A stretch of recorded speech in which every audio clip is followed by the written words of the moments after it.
So our first speaker is Dr. Matt Spangler. Matt's a professor at the University of Nebraska and no stranger to many of you. Matt's been a frequent speaker at BIF and a number of other producer workshops around the country. But Matt grew up on a diversified crop and livestock farm here in Kansas, received his degrees from K-State in 2001, Iowa State with a master's and a PhD at the University of Georgia.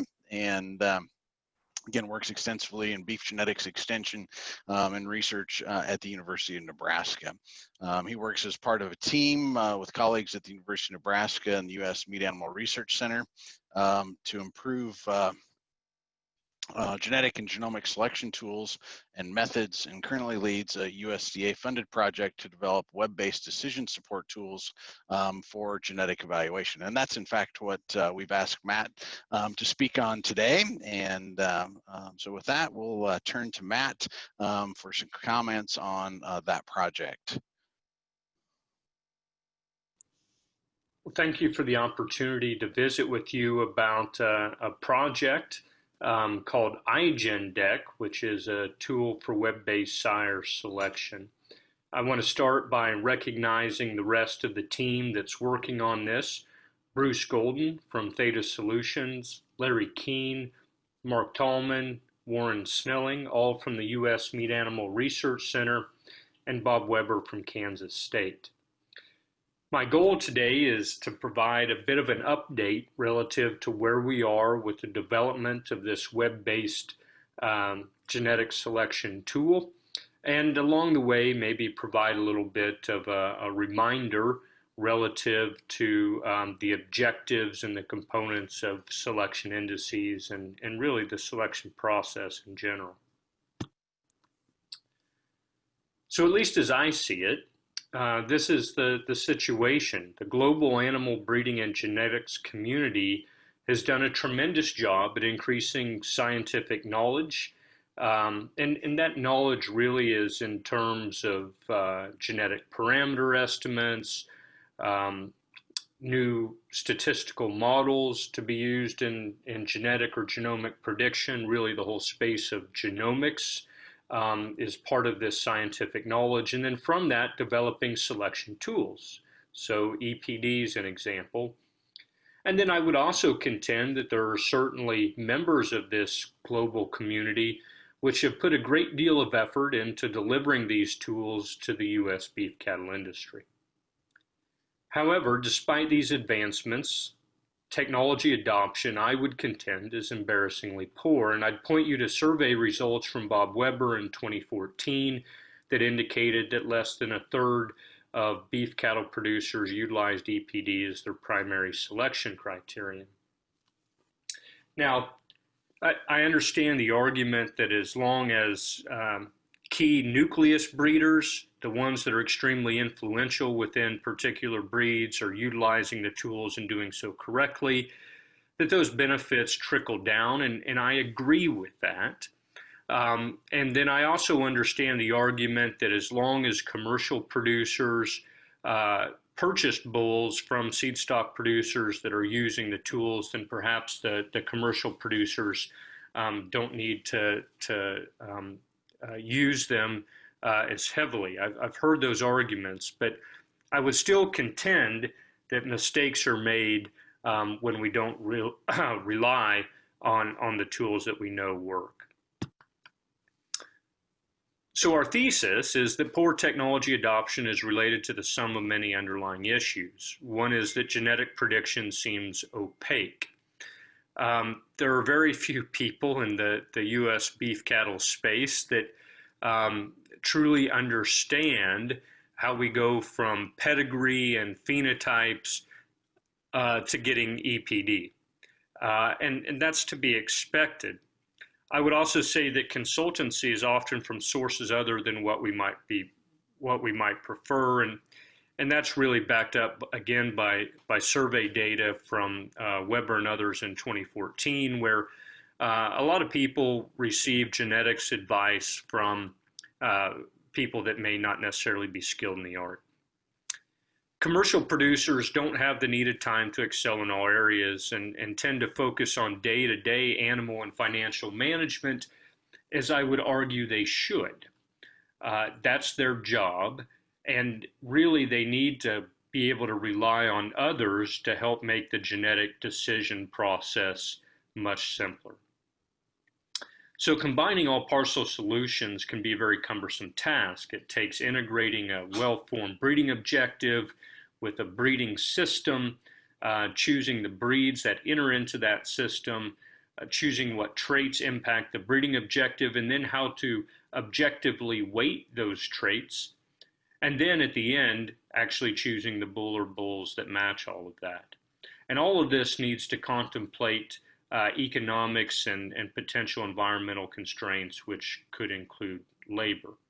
I might say that in my mind, at least, environmental and labor constraints really manifest in economic constraints. We can change labor availability. We can change the environment. It's just often economically, it makes no sense to do so. So perhaps as a bit of background, what I'm going to share with you are the kind of status updates for a USDA-funded grant. I have here, it's a CARE grant, that's Critical Ag Research and Extension, where the aim of this project is to develop a web-based tool to aid in genetic selection decisions. The group that I mentioned at the very beginning of the presentation are all part of this grant. And the project, once awarded, was initiated with an industry-wide survey in late 2018, 2019, early 2019, and I'll share some of the results of that survey with you in a few moments. And I would point out that we do have an advisory board that's comprised of producers, both commercial and seed stock, extension faculty, and breed association staff. We've been at this project for about 2 years now, and the goal is to have this wrapped up really sometime in the next 18 months approximately. So to the survey, I'll give you a sense of the structure. It was an online survey of beef cattle producers conducted in the fall or winter of 2018 and 2019. And for what I'm going to show you today, there were approximately 1,500 respondents that were self-selected, and the survey itself was nationally publicized by beef breed associations and organizations such as NCBA, as well as various extension listservs. And these results come from just shy of 1,200 people that completed the entire survey. It was a very detailed survey, 46 questions, and I'm not going to go through that in painstaking detail and only going to highlight a little bit of it. So to start with some demographic related questions, respondents of the survey, roughly 90% of them were owners of their enterprise, with the balance principally being those that were managers but didn't have primary ownership. In terms of age of the respondents, on the x-axis or the horizontal axis here, we have year of birth. Remind you that the survey was completed in 2018 and 2019. And the average age at the time they completed the survey was somewhere in their mid-50s, and a relatively normal distribution around that. So what kind of operation did these people represent? Largely cow-calf, and the second largest response would be Seedstock, or those that had both Seedstock and a commercial cow-calf enterprise, with a relatively small contingent from other sectors of the industry. In terms of size of operation, the majority had a cow herd of between 100 and 250 cows. And if you look at this distribution, I don't think it's any surprise that there's more producers that had less than 250 cows than there are that had greater than 250 cows. Matching that, we have the number of bulls that they expected to purchase each year. And so if you think back about the number of cows they had, I think this makes sense, where most were going to purchase less than 5 bulls on an annual basis. The next few questions really get at where the respondents get information, or I suppose more specifically, what sources of information do they see as particularly valuable? So the first one is state or university extension specialists, and asking the respondents if they see that as a valuable source of information. And here you can see that roughly 55% either somewhat or strongly agree that this resource is valuable. If we look at how they feel about breed associations in terms of sources of genetic information, if we again look at the somewhat agree or strongly agree category, here it's roughly 60%, so slightly larger.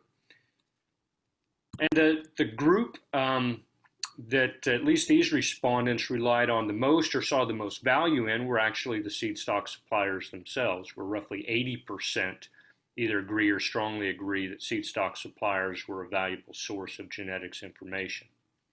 So I suspect, depending on which one of these three camps you fall into, you're either pleased with these results or a bit disappointed. My take home from this, though, is there's tremendous opportunity to ensure that Seedstock suppliers indeed feel comfortable in explaining genetic information to their clientele and have the needed tools to help their clientele through a selection decision kind of a process. And I believe, given the number of state or university extension personnel which focus in genetics, which is an extremely short list, that Seedstock suppliers do need to take on the responsibility of principally educating and aiding their clientele. What type of information did these respondents provide to use in selection, or they themselves used? It may be a bit challenging to see the labels on the vertical axis, but at the very top are raw measurements, so the actual weights, actual ultrasound data, etc. And so quite a few people rely on that. Expected progeny differences, which is third down from the top, at least for this survey, received a lot of attention, a lot of people using those.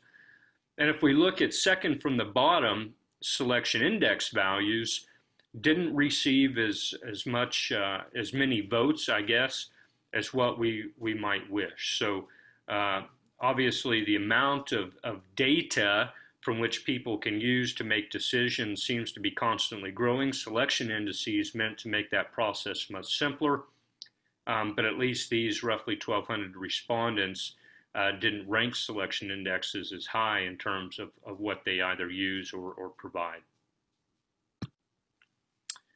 Most of the respondents, though, consider themselves an early adopter of technology. So roughly 75% or so think that they are an early adopter of technology. Not to be too tongue-in-cheek here, but if we think back about the previous slide, selection indices have been around for a while and maybe haven't been adopted as quickly. So perhaps in terms of technology, we tend to view that a bit differently, maybe quicker to gravitate towards some types of technology and slower to others. The next couple of questions get at what these respondents plan on really focusing in terms of trait selection in the next 5 years. And here, roughly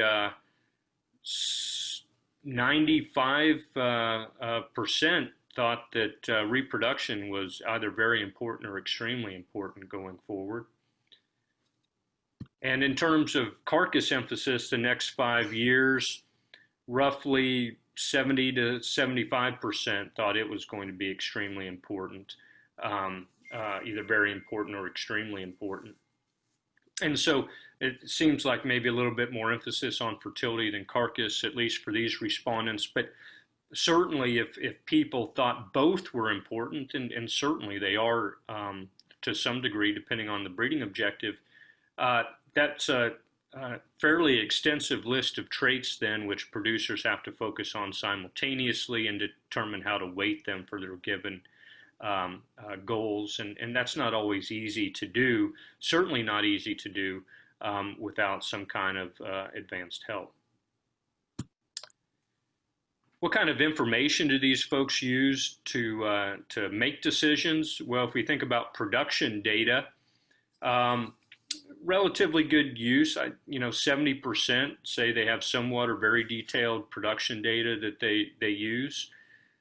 And so production data I generally think of as, understanding what your pregnancy rates were, how calves performed to the point of sale, so that's weight or maybe getting carcass data back, and having that inform decisions, genetic or otherwise, on your particular operation.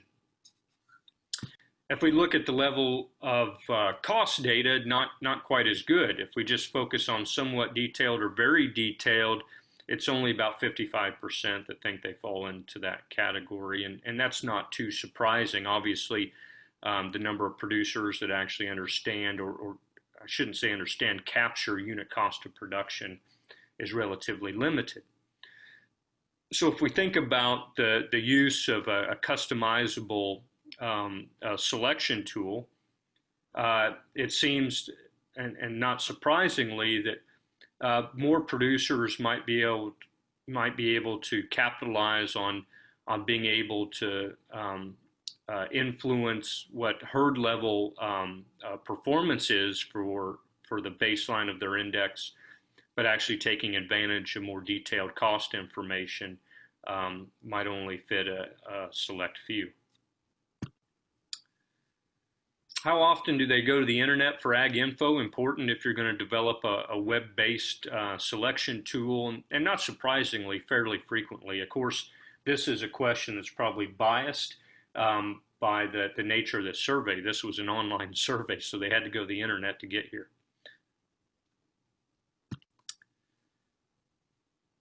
I find this interesting. So true or false question, and I think by our standards they answered the question, the majority answered the question correctly, but yet if you think back about what they actually use or provide to make selection decisions, most didn't rank selection indices very high, although they agree with the statement that selection indexes provide an objective and consistent weighting of EPD, enabling efficient selection among animals. So I find that a bit interesting.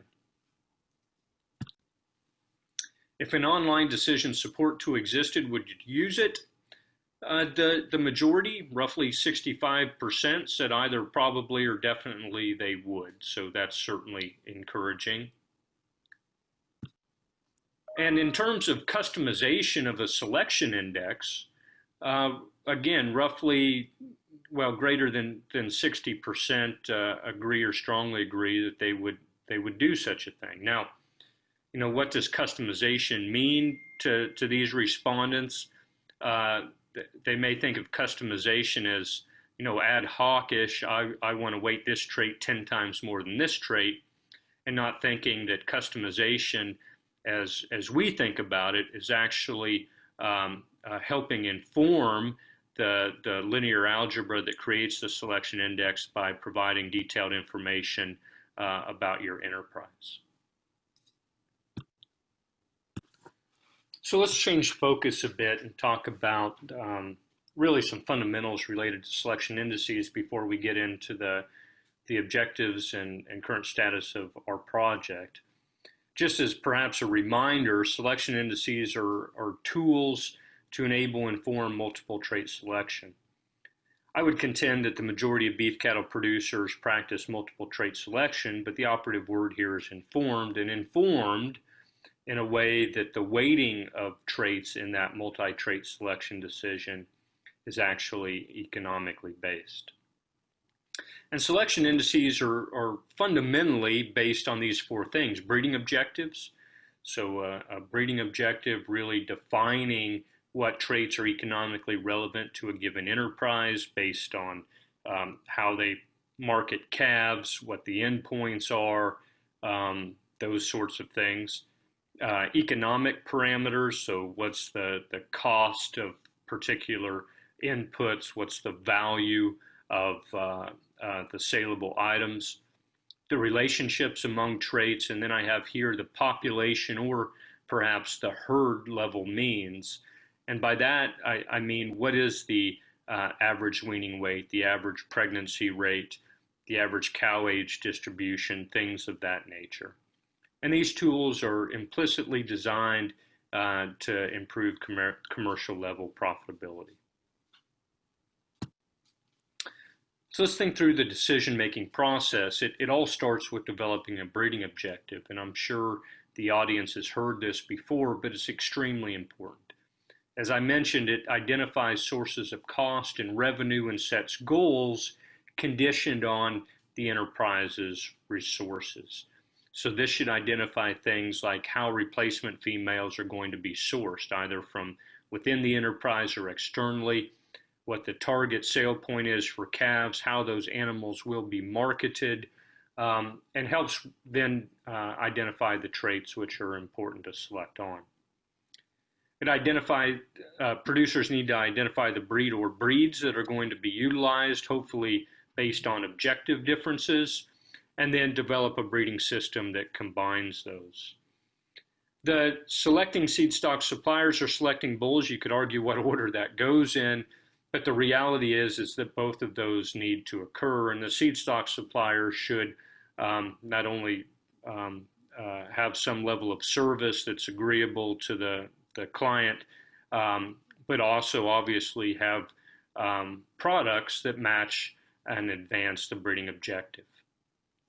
So this is really an abridged, probably, decision-making process, but an extremely important one to go through, and obviously a lot of layers of complexity. So perhaps to an earlier point, we have a growing amount of data. We have more and more animals entering our genetic evaluations. There's a desire to create genetic predictions for more and more traits.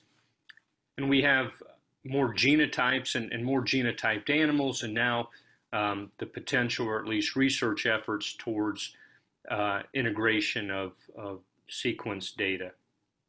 So a lot of data that has been successfully integrated into improved or increased knowledge. And this is where the global animal breeding and genetics community spends a great deal of time, taking data and turning the data into predictions or tools, and rightfully so. However, for the end user, the bull buyer, things have become more and more complicated. So there are a lot of bull sales and a lot of bulls in each sale, and the reality is there are just too many EPD to be able to practice multi-trait selection in any kind of informed way.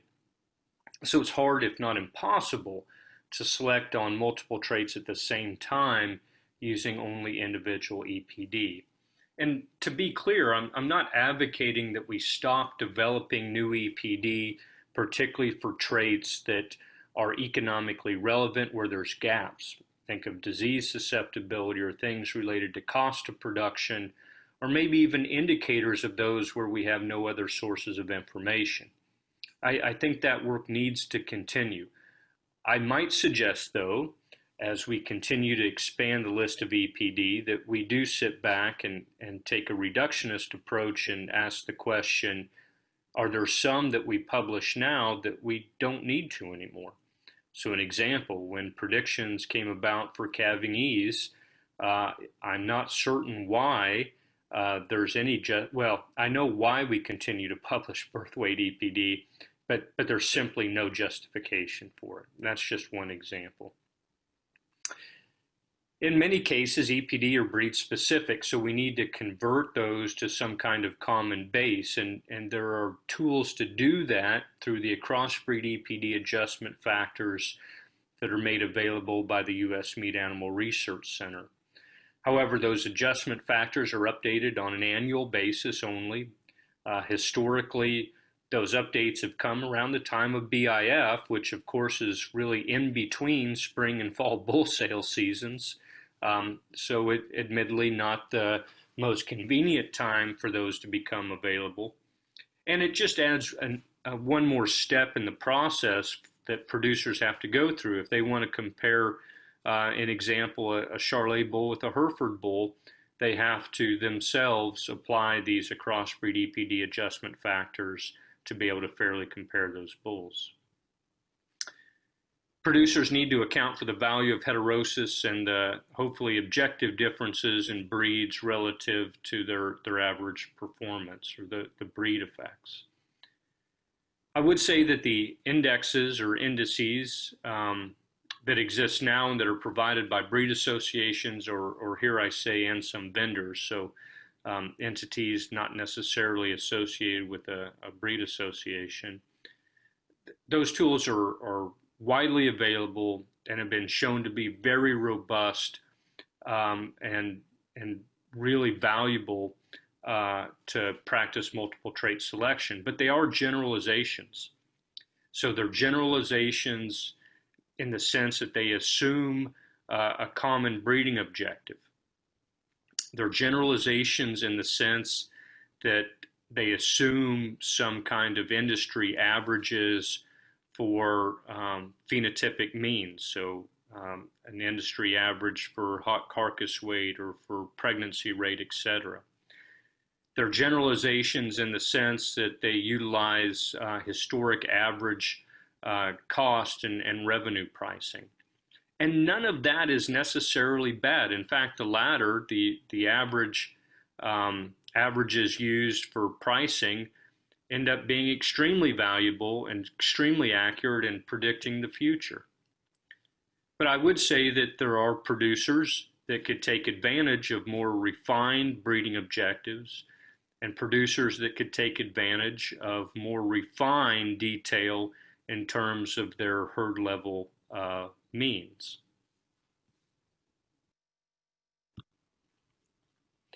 So what we're talking about is taking tools, the increasing list of EPD, or knowledge of breed differences, or knowledge of heterotic effects, and helping people make more informed decisions, which require turning tools into impactful decisions, a place that, despite all the advances in available genetic selection technology and methods, probably hasn't received as much attention as it should. In the beef industry, we don't have a dearth at all of technology to take advantage of. We just don't seem to fully take advantage of it, and that becomes a competitive disadvantage.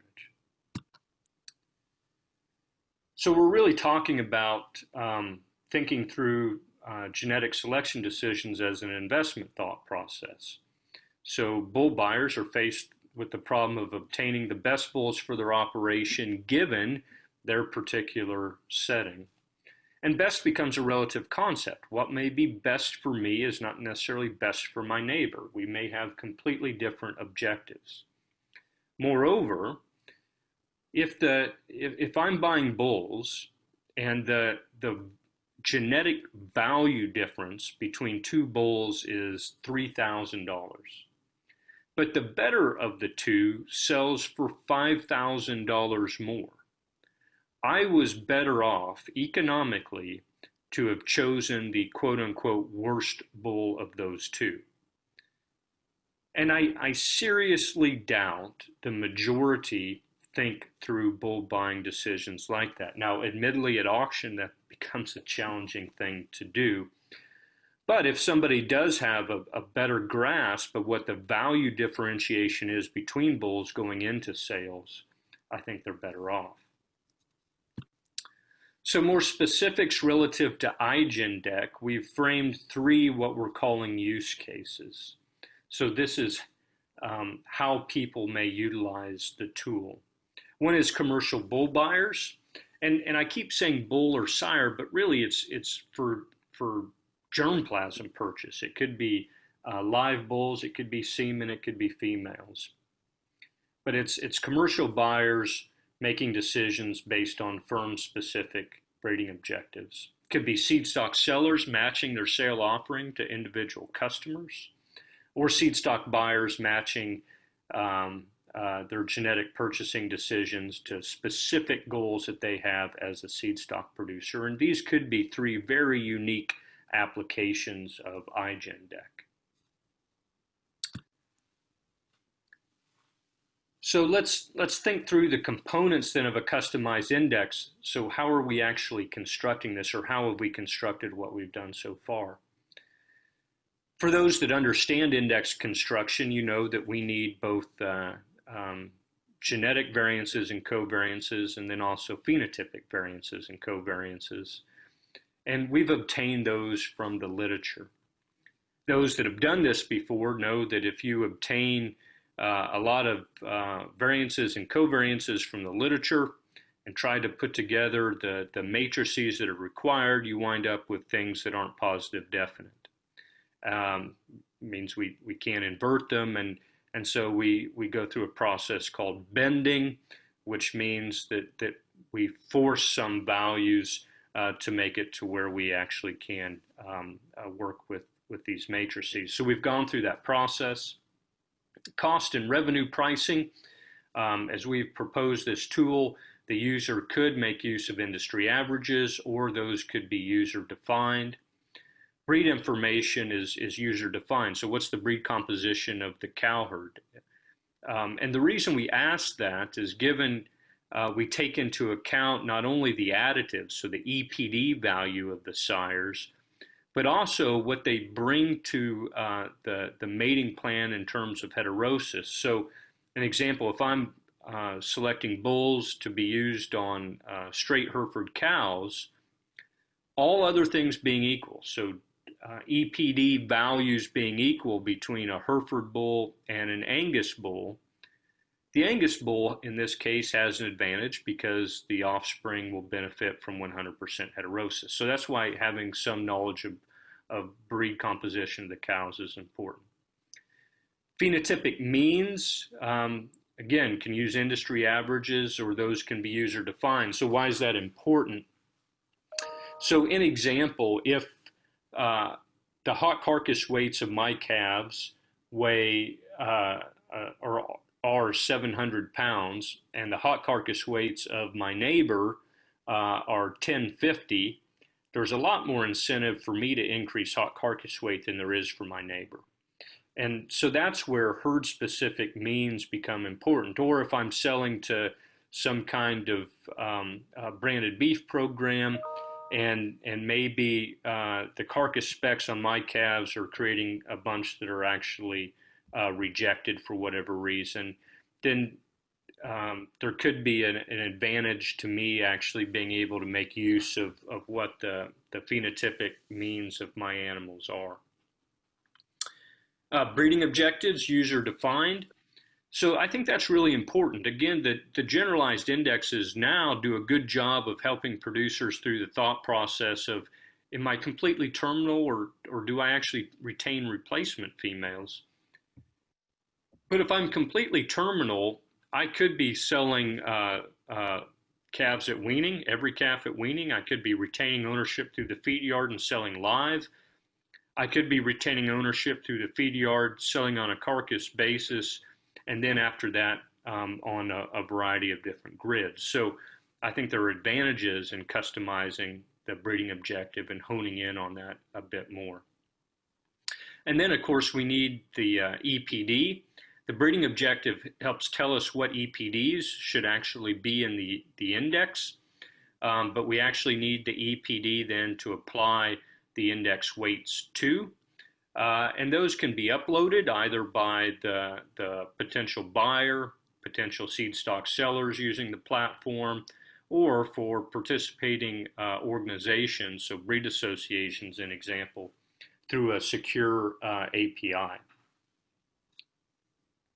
I might also point out that these EPDs, part of the nature of iGenDec is we want to be able to make the crossbreed EPD comparison even more seamless. And so as a consequence, if somebody wants to to look through a group of both Angus and Hereford bulls simultaneously. We can apply the crossbreed EPD adjustments behind the scenes then and make that happen.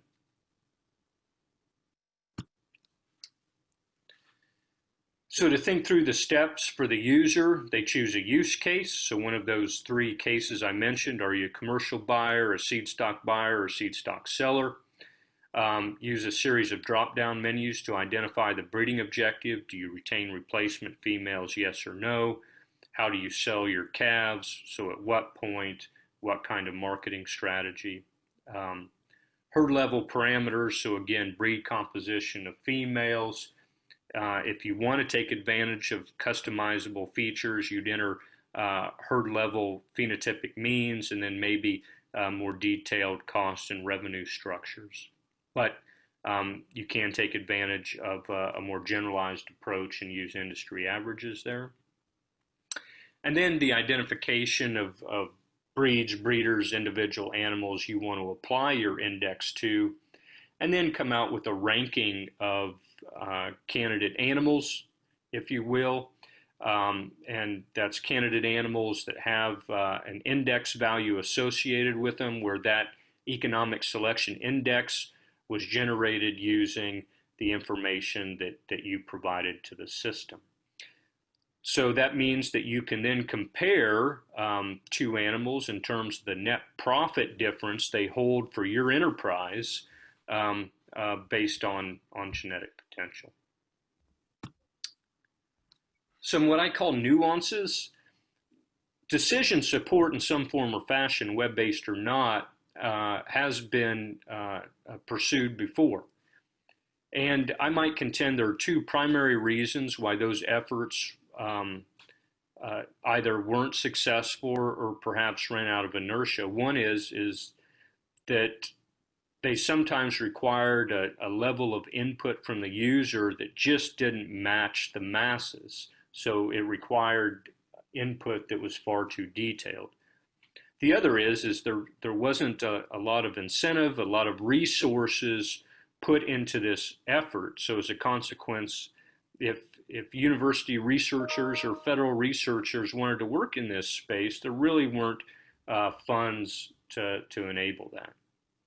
If we think about the former, though, we recognize that, and so we wanted to construct something with a tiered layer of input, meaning that if somebody didn't have a lot of herd level information, they could still make use of the system and essentially create a generalized index, hopefully, though, being able to take advantage of a more specific breeding objective. And then to perhaps more, I don't want to necessarily say advanced users, but users that have more advanced levels of enterprise specific information, like maybe unit cost for production, or have a better handle on what the performance of their calves has been to date. We also take into account discounted gene flow. So if you think about a system that retains its own replacement females, the impact of a bull purchase decision obviously impacts his calf crop. But if daughters are retained, that bull purchase decision impacts his grand progeny as well. So there is impact from that decision throughout generations, but it's discounted over time as we move further and further away from him generationally. So that's discounted gene flow. We also take into account discounted expression rates. So an example, if I choose a bull and I'm choosing him based on both weaning weight and sustained cow fertility or stayability, I see the impact of that decision for weaning weight as soon as his first calf crop is weaned. I don't see or realize the impact of that decision for stayability or sustained cow fertility until his daughters go into production and perhaps reach advanced ages. So the rates at which these traits are expressed differ or can differ substantially, and that needs to be taken into account in terms of the economic values of them. Also, planning horizon. So to maybe provide an extreme example, if I'm completely terminal, my planning horizon can be relatively short. I produce a calf crop. I know all those calves are headed to market. And so as a consequence, I'm not retaining replacement females. I'm sourcing those from outside, and my planning horizon could be quite a bit shorter. However, if I retain replacement females, my planning horizon could be extended quite a bit, because I'm obviously putting emphasis on traits that are not going to be expressed until much later in life. And even then, my planning horizon may be 5 years, it could be 10 years, it could be a 20-year planning horizon. And that changes perhaps the way I think about breeding objectives and the influence of particular traits. And planning horizon and discounted expression rates are not completely independent of each other. This tool can very much be used to create generalized indexes that are offered to the masses through breed organizations or other entities that then provide not only the generalized index, but provide users, be that members or clients, with the ability to further tweak them, if you will, based on their particular enterprise. So we see several potential uses for this. To give you a sense of the current status, we have developed what we're calling an alpha version that is currently with the grant team to work with. If you think about the development and release of software, you don't just develop something and then turn it loose and say, well, I hope we caught all the bugs before we gave it to the world. It needs to be much more methodical than that. So we have an alpha version with the grant team. The next steps are to provide a late stage alpha to our advisory board. And after they've had a chance to use it, gain some comfort with it, hopefully provide some constructive feedback to us, then we want to have some training sessions with extension personnel, breed association staff, and then hopefully migrate this into much broader use. So maybe to provide some final comments here, the impetus for this entire project is not the belief that the currently available selection indices are just so incredibly flawed they're of little value. That's quite the opposite. We wish those tools were used more frequently. But we do believe that allowing beef cattle producers to take part in the creation of their own selection index has the potential to increase the rate of adoption of these tools, because they actually take part in the creation of the tool they're using, and perhaps gain a better understanding of how these things come about. The other primary improvement is in the ability to combine a lot of partial solutions. So additive, so that's the EPD bit; non-additive, that's the impact of heterosis bit. Combining those into really the economic weighting of selection candidates. And then enable this process to work across breeds by incorporating the crossbreed EPD adjustment component into it. So with that, I'd like to acknowledge our funding source here, and I certainly look forward to discussion.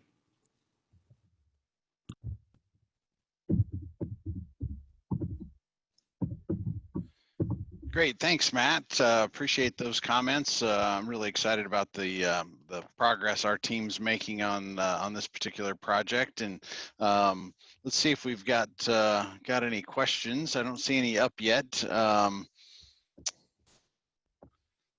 Get slide moved one here. Okay, we do have one from Dare. Says, how are you handling nonlinear traits? Matt, Yeah, still, yeah, there you are. Okay. Yeah, thanks, Bob. So I tried to handle most of the Q&As as we went through it. So Great, Dare, thanks. I'm assuming you mean traits that may be nonlinear with respect to profit, and the reality is that that's where producer-specific means can be extremely valuable.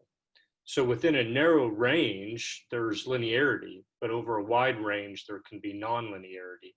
So if producers have the capability of, your example, calving ease, of telling us what their dystocia rate is, then that trait will be weighted differently for somebody that has an extreme problem. So let's say I pull 50% of my calves and you pull none, then obviously the importance of calving ease is different to us. So that becomes, I think, a valuable part of being able to establish producer-specific means.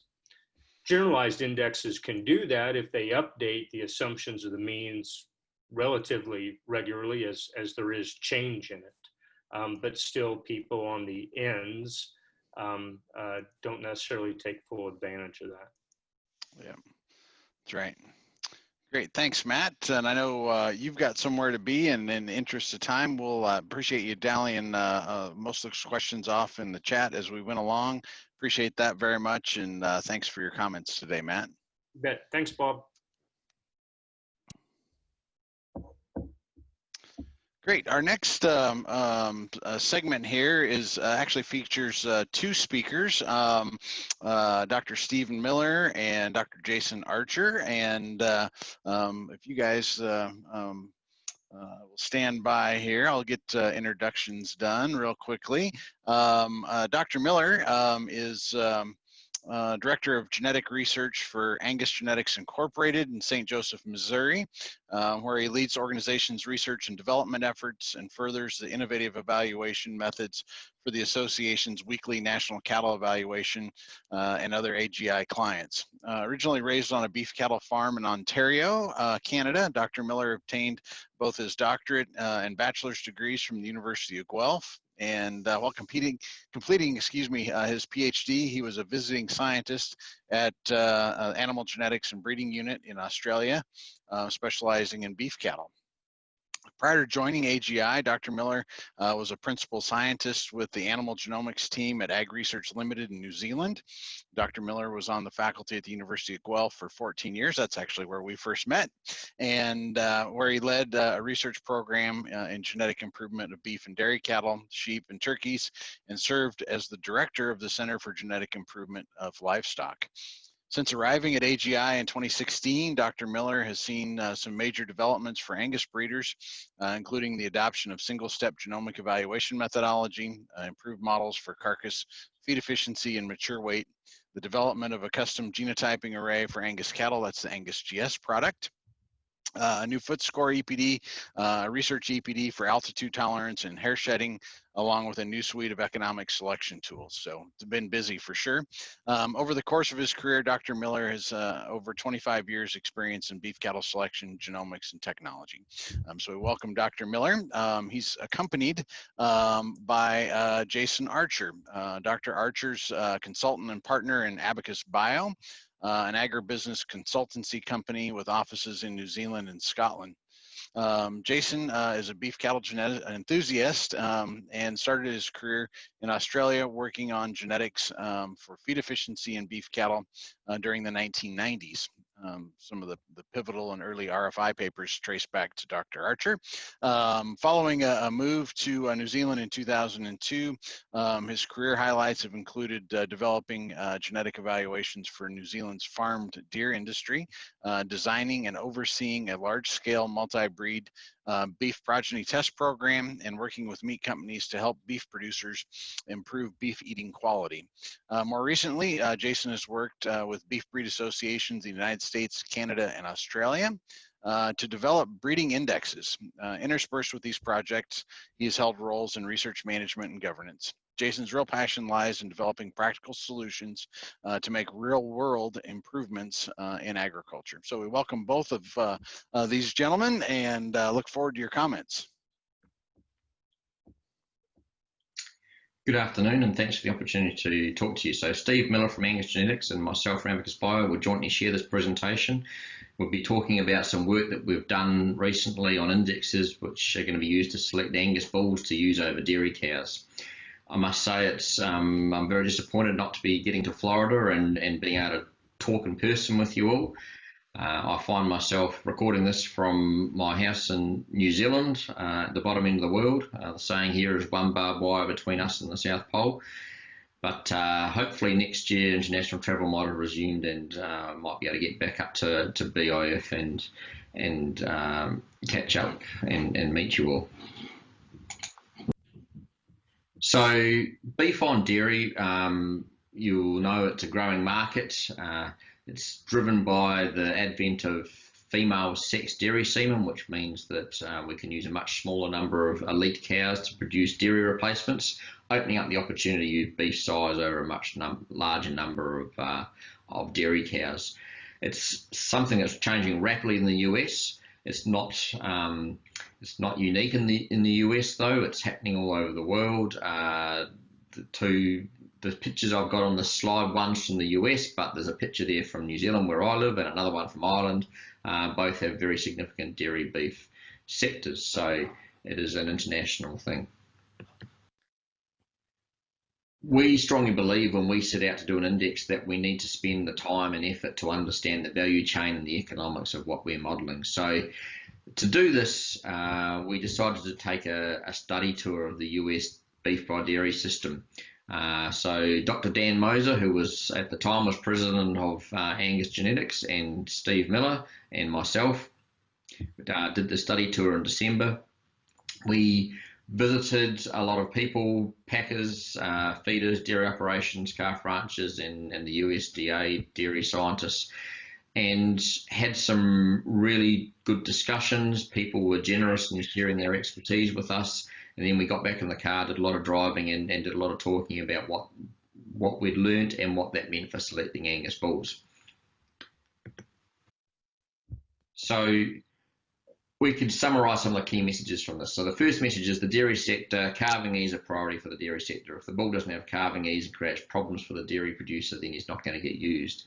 However, probably the more subtle question is, how much calving ease do we need? So we want to penalise those bad bulls, but at what point do we not need any further calving ease? And so where do we perhaps flatten that curve and not chase never-ending calving ease? For the feed yard, growth and feed conversion in the feed yard is definitely an issue for the Angus by Jersey. They don't so much like those animals. They take longer on feed, they finish at lighter weight, they grow slower.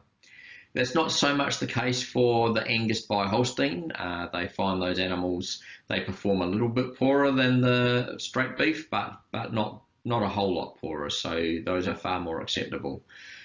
They do say that these animals need to look like beef animals, though. They don't want those animals that are tall, narrow, slabby. They don't fit their system and they don't fit their marketing. So for the processor, or the packer as you call them in the US, what do they say? Well, carcass length can definitely be a problem for Angus by Holstein. We know it's a problem for straight Holstein steers. That's well known. That problem is halved when we put an Angus bull across the Holstein cow, but it is still there. And so that's something that we need to address. Sunken strips can also be a problem, as this is a flat strip loin which doesn't have that consumer appeal. More so a problem in the Angus by Jersey than in the Angus by Holstein, but a problem in both nonetheless, or can be a problem. Generally, quality grade is quite acceptable, and actually one of the advantages of some of these animals is perhaps the yield. So we saw some Jersey cross carcasses in in a plant, and those strip loins are actually quite nicely rounded. They were quite acceptable from that point of view. The quality grade was acceptable, and they only had probably 5 to 10 mils of fat, so that's 1/4 of an inch to 1/2 an inch, and compared to the beef animals on the rail next to them, which probably had 3/4 of an inch to an inch of fat cover with a similar sort of eye muscle. So there were some good attributes of those carcasses, as well as some problems. The processors are generally seeing this as an opportunity. They can then finish or kill some beef cross dairy animals as opposed to some straight dairy steers, and add some value to that carcass. So they're seeing this as a positive. So generally, what would we say we want in a bull to go across these cows? And I think we've got to differentiate between the Holstein cow and the Jersey cow. So for the Holstein, you want calving ease, you want to avoid those bulls which are too tall, and we want extra muscle. So we want this moderate framed, easy calving, muscular bull with marbling, which is, we're probably going to prioritize marbling over growth. The moderate frame part is going to limit our growth, and we then have opportunity to select on some other traits such as marbling. For the Jersey cow, calving ease is a priority as well. Really needs additional growth and really needs additional muscle. They are the two outstanding weaknesses or factors that we need to compensate for. Of course, in the Jersey, height's not an issue. So what we want for that bull is a high growth, easy calving, very muscular bull, and we really need to just prioritize growth over other traits like marbling. The Jersey brings marbling anyway, so growth is the priority in that case.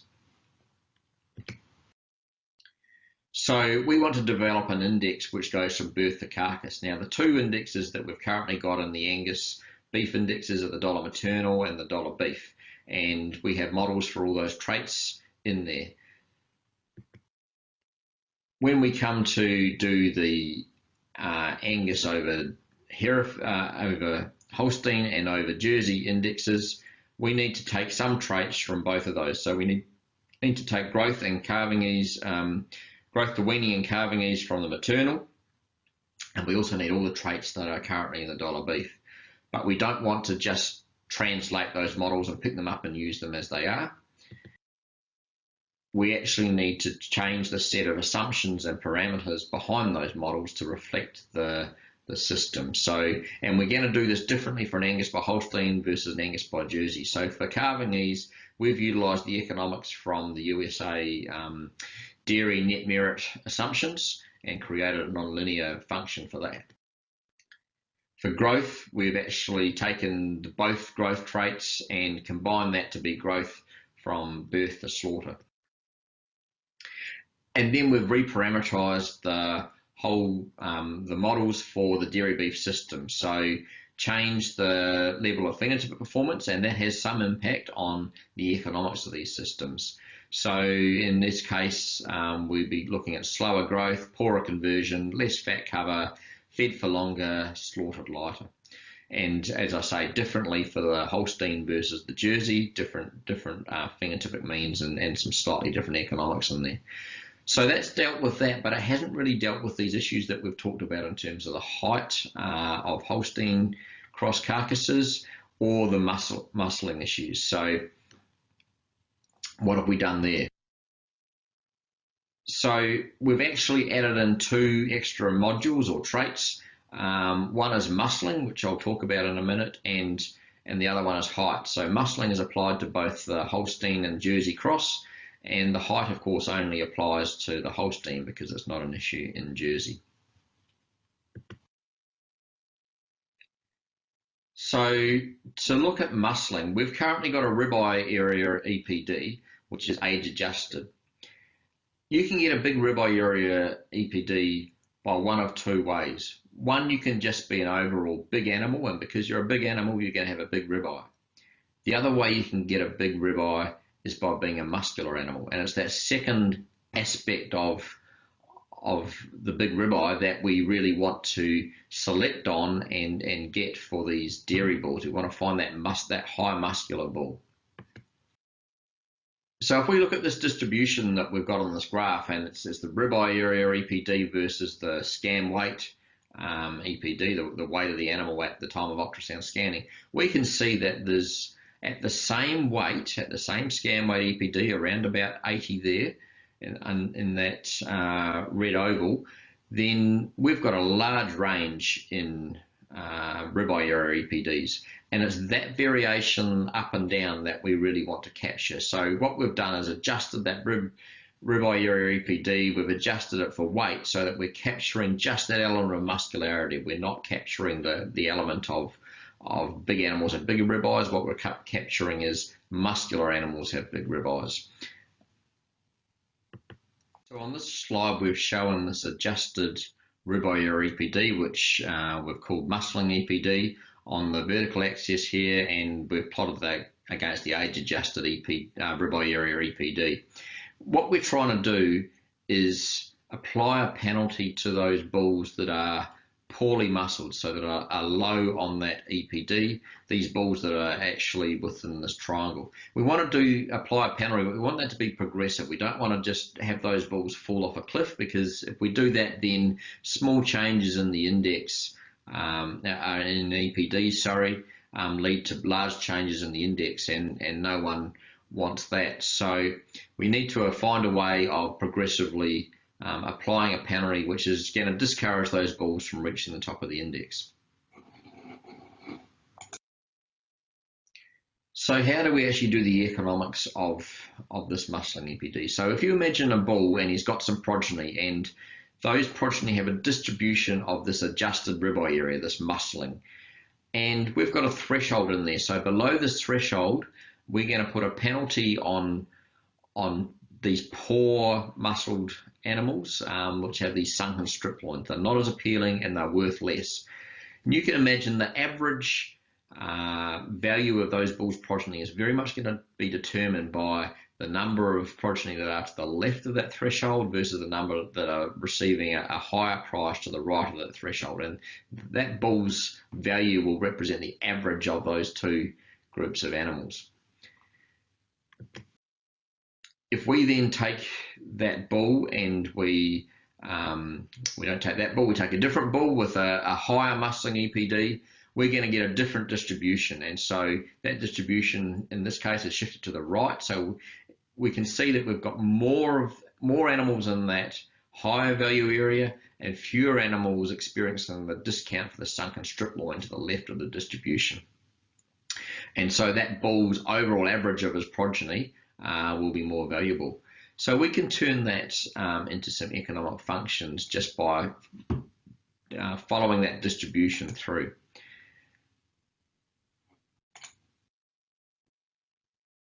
On the graph on the right-hand side, on that blue line, we can see that as we took a distribution and we moved it from the very left of the threshold right through to the right, we're going to get a decreasing proportion of animals with eye muscles which are, or ribeyes which are too flat. And the consequence of that in terms of the average value of carcasses is shown on that orange line, where there is a function where to the very right, where animals have got good muscling, it's a reasonably flat, but as those animals become poorer and poorer muscled, that function becomes reasonably steep, and it's calculated off the average value of those bulls with that threshold there. And so that then can be used to apply this non-linear function. So we're not going to penalise the bulls that are acceptable for muscle, but as those bulls become poorer and poorer, we're going to put a steeper penalty on. It's going to be a nice progressive penalty, and they're not going to fall off a cliff, so that a small change in EPD is not going to lead to a large change in index, but it is going to prevent those very poor muscle bulls, make it much less likely that they'll get to the top of the index. So that's how we deal with muscling and how we translate that into the economics. So for yearling height, we do a very similar thing, except for in this case, what we want to do is avoid the animals at the very top of the distribution. So in this case, animals to the right of that threshold will receive a penalty for being too tall, a little bit similar to the overweight type penalty that we often see in our grids. So as we move that distribution from left to right, we're going to have more animals that are falling into the too tall thing, and we will get a higher penalty put on those animals. And the net result is shown on the right hand side, that blue line, where animals that are moderate for height and even really up to about the 10 percentile are not being penalised a lot for their height. But then as we get to the extreme animals, we put a much steeper penalty on. So what this does is, again, ensures that the very tall animals are much less likely to get to the top of the index. To get to the top, they would have to be exceptional for a bunch of other good traits in order to appear at the top of the index. So this function is really trying to address the height issues that we have with the Angus by Holstein animals. So that's how we construct the index. I'm now going to hand over to Steve, who will talk about how that index actually works out in real life when we apply it to the Angus population. Thanks, Jason. What I'd like to do now is give folks an idea of what these indexes are going to look like when applied to Angus cattle. We've developed two indexes, what we're calling Angus on Jersey value and Angus on Holstein value, or $AXJ and $AXH. And these will roll out on the Angus website here later this summer. And these two indexes are actually fairly highly correlated at 0.95 across current sires. But we think they're different enough, and I think you'll be convinced they're different enough, that it's definitely worth having different indexes for the Jerseys as opposed to the Holsteins. One of the questions that I think a lot of people have is, how do these indexes correlate to $B? And the correlation is actually 0.7 for either index. So although they're fairly highly correlated together, their relationship with $B is not that high. So we're going to see some significant re-ranking between how bulls rank on $B and how they rank on these dairy indexes. And why do we see this different re-ranking? Well, partly because it's just such a different cow. And as Jason and I worked on these indexes, I think Jason mentioned the one night, it's a bit like, these dairy cows is a bit like the laying hen. That we need to put a little meat on those bones, and that's the challenge that we've addressed with these indexes, and I think it does influence how differently these bulls rank. So now ribeye has a bigger role to play in the indexes, and I said that ribeye, is related to these dairy indexes like carcass weight was to $B, our terminal index in Angus that's been around for a while. The correlation with carcass weight and $B was 0.7, and that's similar now to the correlation between the ribeye EPD and our dairy indexes. And likewise, the correlation between our ribeye EPD and our $B is 0.5, and now similarly, our carcass weight is correlated about 0.5 with the dairy indexes. So we've got a kind of a switch in roles between carcass weight and ribeye as we move from our $B to our dairy indexes. In our Holstein index, we're applying a discount for over height carcasses, or carcasses that are too long. And we're predicting that with the yearling height EPD. This is the relationship between yearling height EPD and $B today. It's about a 0.5 correlation, which is significantly positive. And that gives us this distribution here between the $B and yearling height. But what I'd like to point out is just the distribution of yearling height EPDs that we have in the Angus breed. Up at this top end here, we've got some animals. They're as far from the top 1% threshold for height as the top 1% threshold is from the mean. That gives you a lot of range in the top end of those really high yearling height EPD sires, and those are the ones that are going to get discounted the most heavily in our Holstein index. I drew this fish to kind of give you an outline of what that overall relationship looks like. Again, it's rising and rising to the right, that kind of rising fish there. And now I'm going to show I'll use the fish to give you an idea, what does that relationship look like for the new Holstein index compared to our yearling height EPD.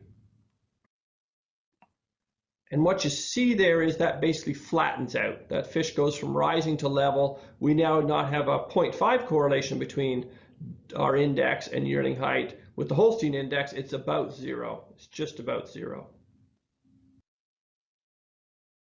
How does the emphasis compare? Well, we've got more pieces of the pie now with the dairy indexes, so some pieces are going to get smaller to accommodate those. But I think you'll see there's a fairly it's a fairly balanced they're both fairly balanced in that there's a decent emphasis on each of the traits. With $B, we've got two big wedges there, marbling and yield, and each of those kind of get cut in half to make way for the new traits in our Holstein and Jersey indexes. The first one there's calving ease, and that's right up at the top right-hand corner here. Calving ease has a significant impact on both indexes. Certainly not the biggest. It's biggest piece of the pie, but it is there. And then we get into our two new categories. which would be Muscling. In the Jersey is the biggest, followed by Holstein. And here we have the emphasis on height in the Holstein index. And again, that's a downward pressure on the top end, or the most tallest genetics for height. So what does that do to how animals rank and what animals come to the top? And what I've done here is I have ranked each of the indexes. I pulled out the top 100 bulls on each index, and I looked and said, well, what are the worst calving ease bulls that come to the top 100? And for $B, we'll see 4 bulls there that are in the bottom 5% of the breed for calving ease, and they don't show up at the top of the rankings for the Holstein or the Jersey index. So those kind of the worst bulls for calving ease aren't making it into that top 100. What about height? I applied the same principle, taking the top 100 on the beef index and the Holstein index, and saying, what are the tallest bulls that make it into the top 100? And in the Holstein index, all those bulls are in the top 1%. And in the Holstein index, there's one bull there that's 1.3, is just on the line of that top 1% threshold, and the rest are below that. So it's effectively keeping some of those really tall genetics from attaining the top of the index. Not that they can't get there if they're extreme positively extreme for all the other traits in terms of dollar values, but overall with these bulls, those bulls don't have what it takes to overcome the discounts they're going to face by being too tall. Looking at this height question another way, bulls that are in the top 1% for yearling height, how many of those actually make it near the top of the index? And I've set $150 as a cutoff for $B and $AXH, or the Holstein index. There's 163 bulls of the 9,690 current sires that have got a yearling height EPD above 1.3 or above, or in the top 1%.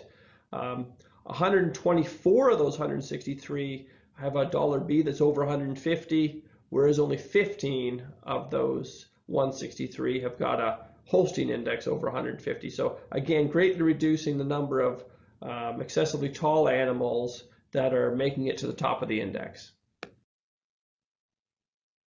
Something else that is different from $B is the bottom end of the scale, how negative animals can be. And why is that? Well, with these dairy indexes, I said there's just more ways for bulls to fail. There's more negatives that come into play. So, if they're poor for calving ease, they're gonna rack up some costs. If they're poor for muscling, they're gonna face some discounts. If they're too tall, they're gonna face some discounts. And there's just a longer feeding period. So if they're poor for feed efficiency, they've got more expression of their poor feed efficient genetics over a longer period of time. So these bulls that tick all the wrong boxes will basically compound their discounts and have seriously negative Holstein and Jersey values. In fact, they could be minus 200. So bulls at the top of the index will be a plus 200, and bulls at the bottom of the index will be down around a minus 200, which is more spread than we've seen in our beef indexes in the past. I'd like to now compare the EPD profile of bulls that come to the top of each of the indexes. And we'll start here with calving ease.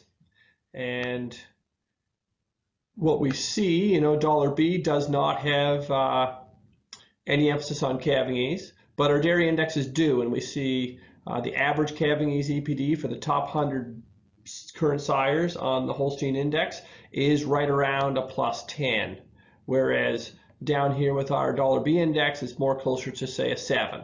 So we're seeing more calving ease in the bulls coming to the top of the Holstein index, as we'd expect. The relationship with growth, I'd say, is pretty similar. Not a big change in growth. Height is one where we do see a difference. We've put this downward pressure on height at the top of the Holstein index, and we've seen a marked decrease in the average height, yearling height EPD in those top 100 bulls on our Holstein index. Carcass weight, pretty similar across all 3 indexes. Marbling is interesting. It's least in Jersey, And again, we've put some extra pressure in Jersey on muscle and growth. Holsteins, you could say, is very similar to $B, but it's actually even a tick above $B. And why would that be when we've actually got less emphasis on marbling in the Holstein index? You know, I think marbling, when we're taking some emphasis off growth and putting some more emphasis on calving ease and early maturing animals in terms of frame size, we're maybe seeing some of these higher marble genetics allowing them to rise to the top on that Holstein index. Not a big difference, but again, it is a bit of an anomaly when we've put less emphasis on marbling, but we're actually getting the bulls at the top of the index actually do have more marbling in the Holstein index. Ribeye and muscle, very similar response as we'd expect.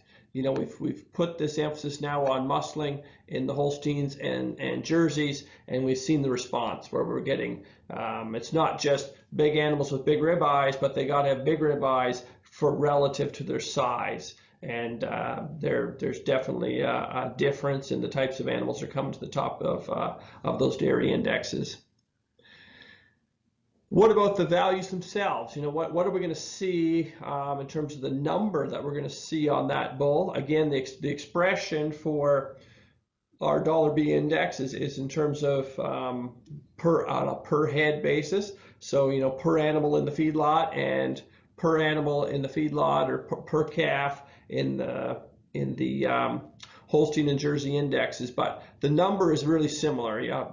Plus 200 is going to be near the top of the index for $B, just under 200 for the average of the top 100 on the Holstein index, and just about 200 for Jersey. So the top end, we're going to see very similar numbers with these dairy indexes as we did with $B. It's important to note that we can't compare indexes one to the other. So a 200 on a Holstein index is not the same thing as a 200 on a beef index.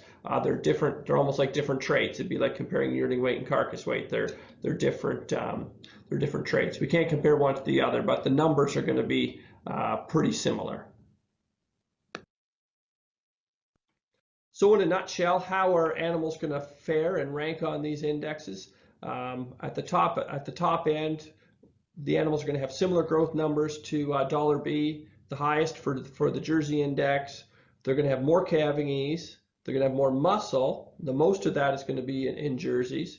For the Holstein index, they're going to be shorter because that yearling height penalty actually kicks in and penalizes those tall bulls. They're not coming to the top of the index. Similar for carcass weight, and fairly similar for marbling, with maybe a tick less marbling for the animals that are coming to the top of the Jersey index, that's focusing more on growth and muscling. So with that, I'd like to thank everyone for listening, and they can look forward to searching bulls on the Angus website here later this summer.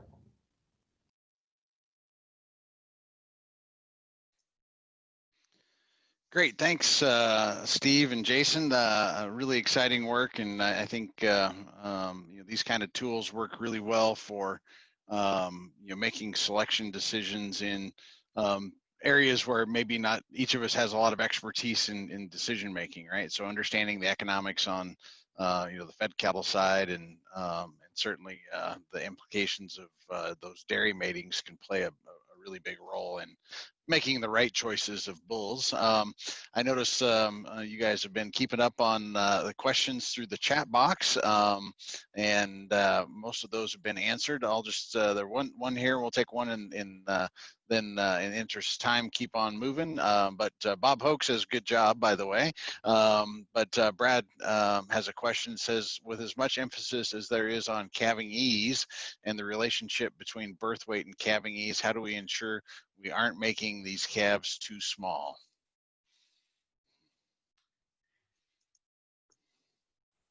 Yeah, I guess when I looked at the distribution of calving ease, kind of the emphasis that we're really putting on there is really at that top end.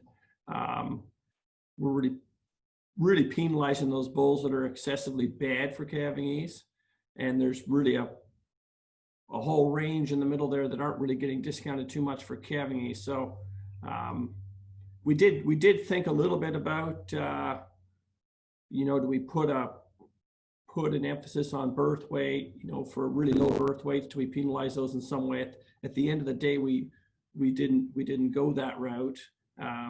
Is really we're just trying to keep those really poor calving bulls out of the top of the index.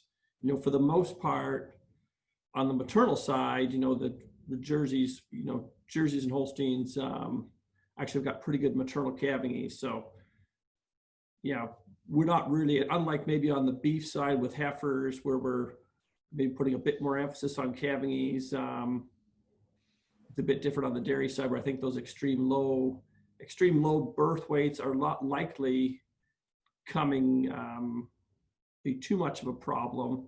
You know, we're pushing muscling and we're pushing growth a bit, which is going to be a detriment to those low birth weight bulls as well. So, yeah. And dairy heifers develop typically pretty aggressively compared to beef heifers, right? Because they're expected to go right into being very productive dairy cows and lactate and so forth. So, yeah. And we could add to that by saying that we do actually look at the correlation with birth weight EPD when we test these indexes, and I can't recall off the top of my head what the number was, but it wasn't a number that alarmed us anyway in terms of driving birth weight down. Great. One more quick question here from Gary. It says, do you think some breeders will target these indexes or just use them to sort among what they currently produce? Time will tell. I think you know, what people do and what our intentions are can be different. Right. You know, I think the intention really is this is more of a sorting. I look at it more of a sorting tool than a selection tool.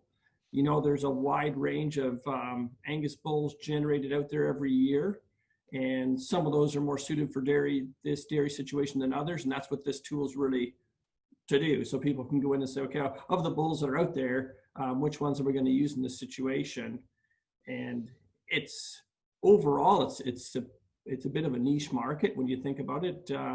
It's not nearly the same market as it is for walking bulls and beef herds out in the countryside. So yep. If someone was to say, this is going to be my breeding objective now, and I'm going to select just on this, it is a bit of a niche compared to, you know, mainstream beef. So, but you know what we intend and what people do can be different.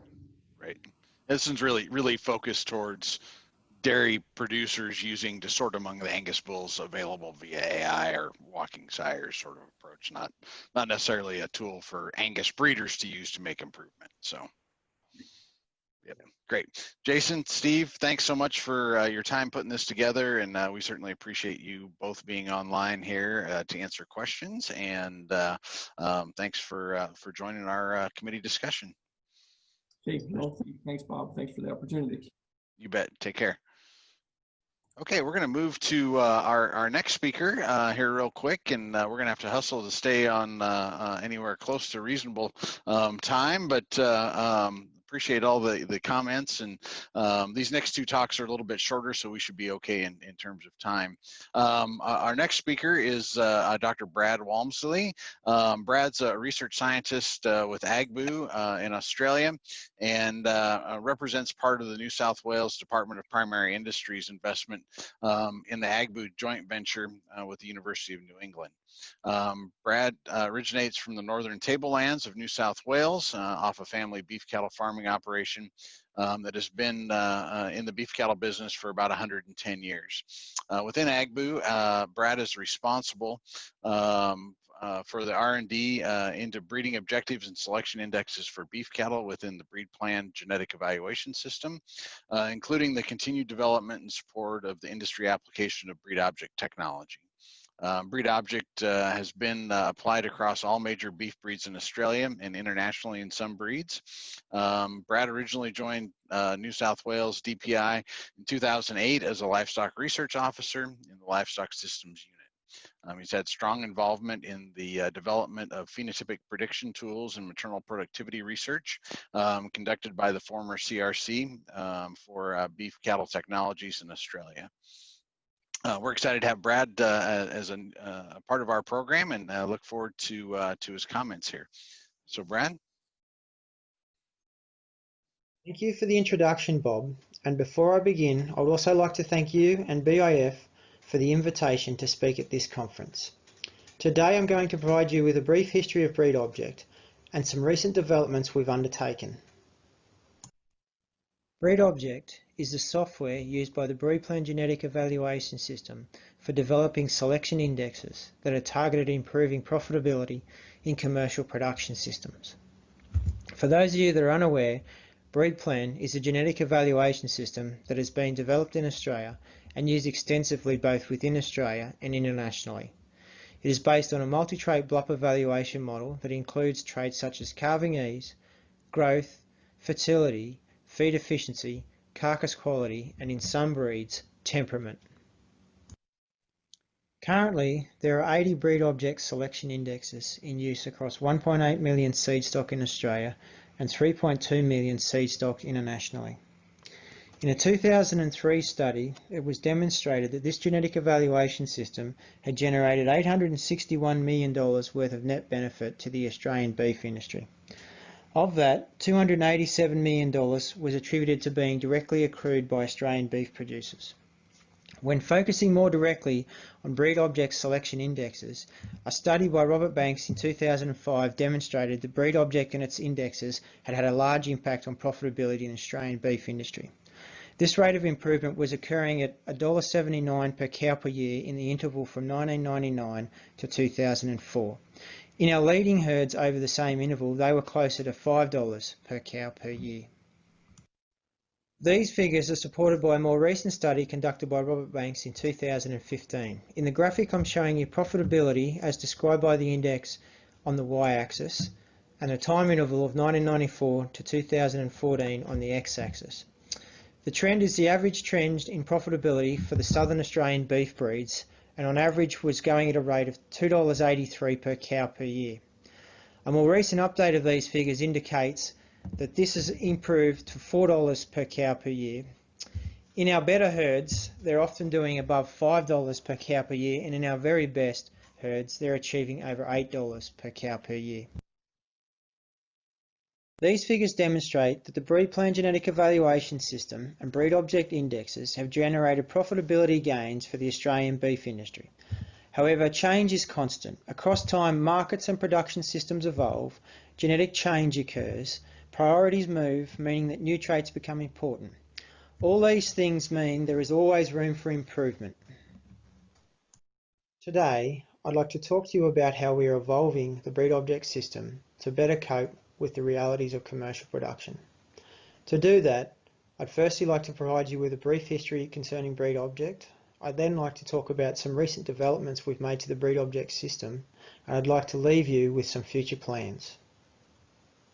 Research into the development of BreedObject began during the 1980s and ultimately led to BreedObject being released and used in the beef industry during the 1990s.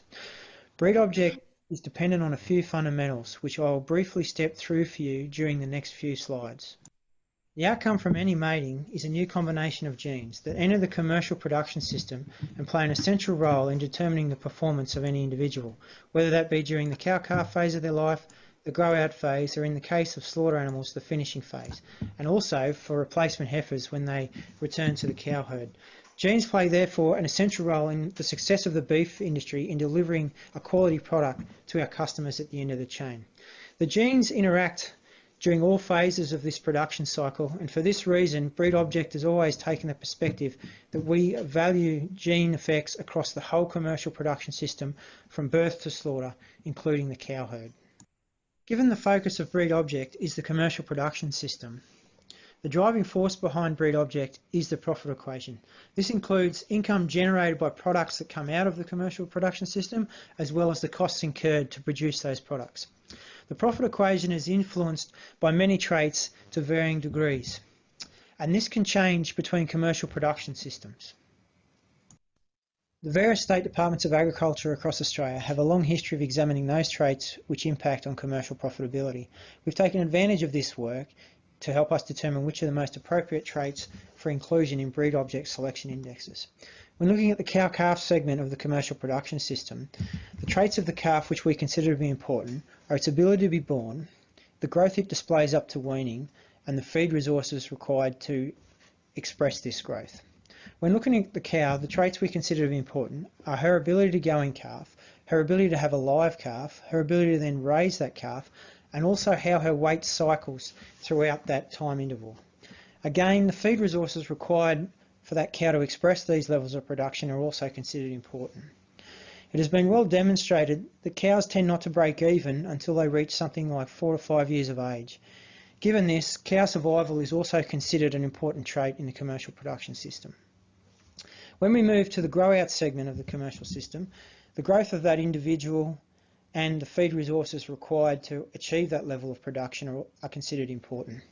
Again, when we move into the finishing phase, the growth displayed by that animal and the feed resources required to achieve that growth are again important. However, in the finishing system, traits of importance also include carcass quality traits, such as the yield of that animal, the marbling that that animal displays, its ability to satisfy market specifications, and its dressing percentage. Feed requirements within BreedObject have always been modelled using the Australian feeding standards. This began in the initial versions of BreedObject with the feeding standards released by John Corbett in 1990, which has been upgraded to those released more recently by Mike Freer in 2007. The commercial production environment in Australia is characterised by a large level of environmental diversity. I've tried to show that here by the arid conditions faced by some animals, right down to more lush conditions seen in southern Australia.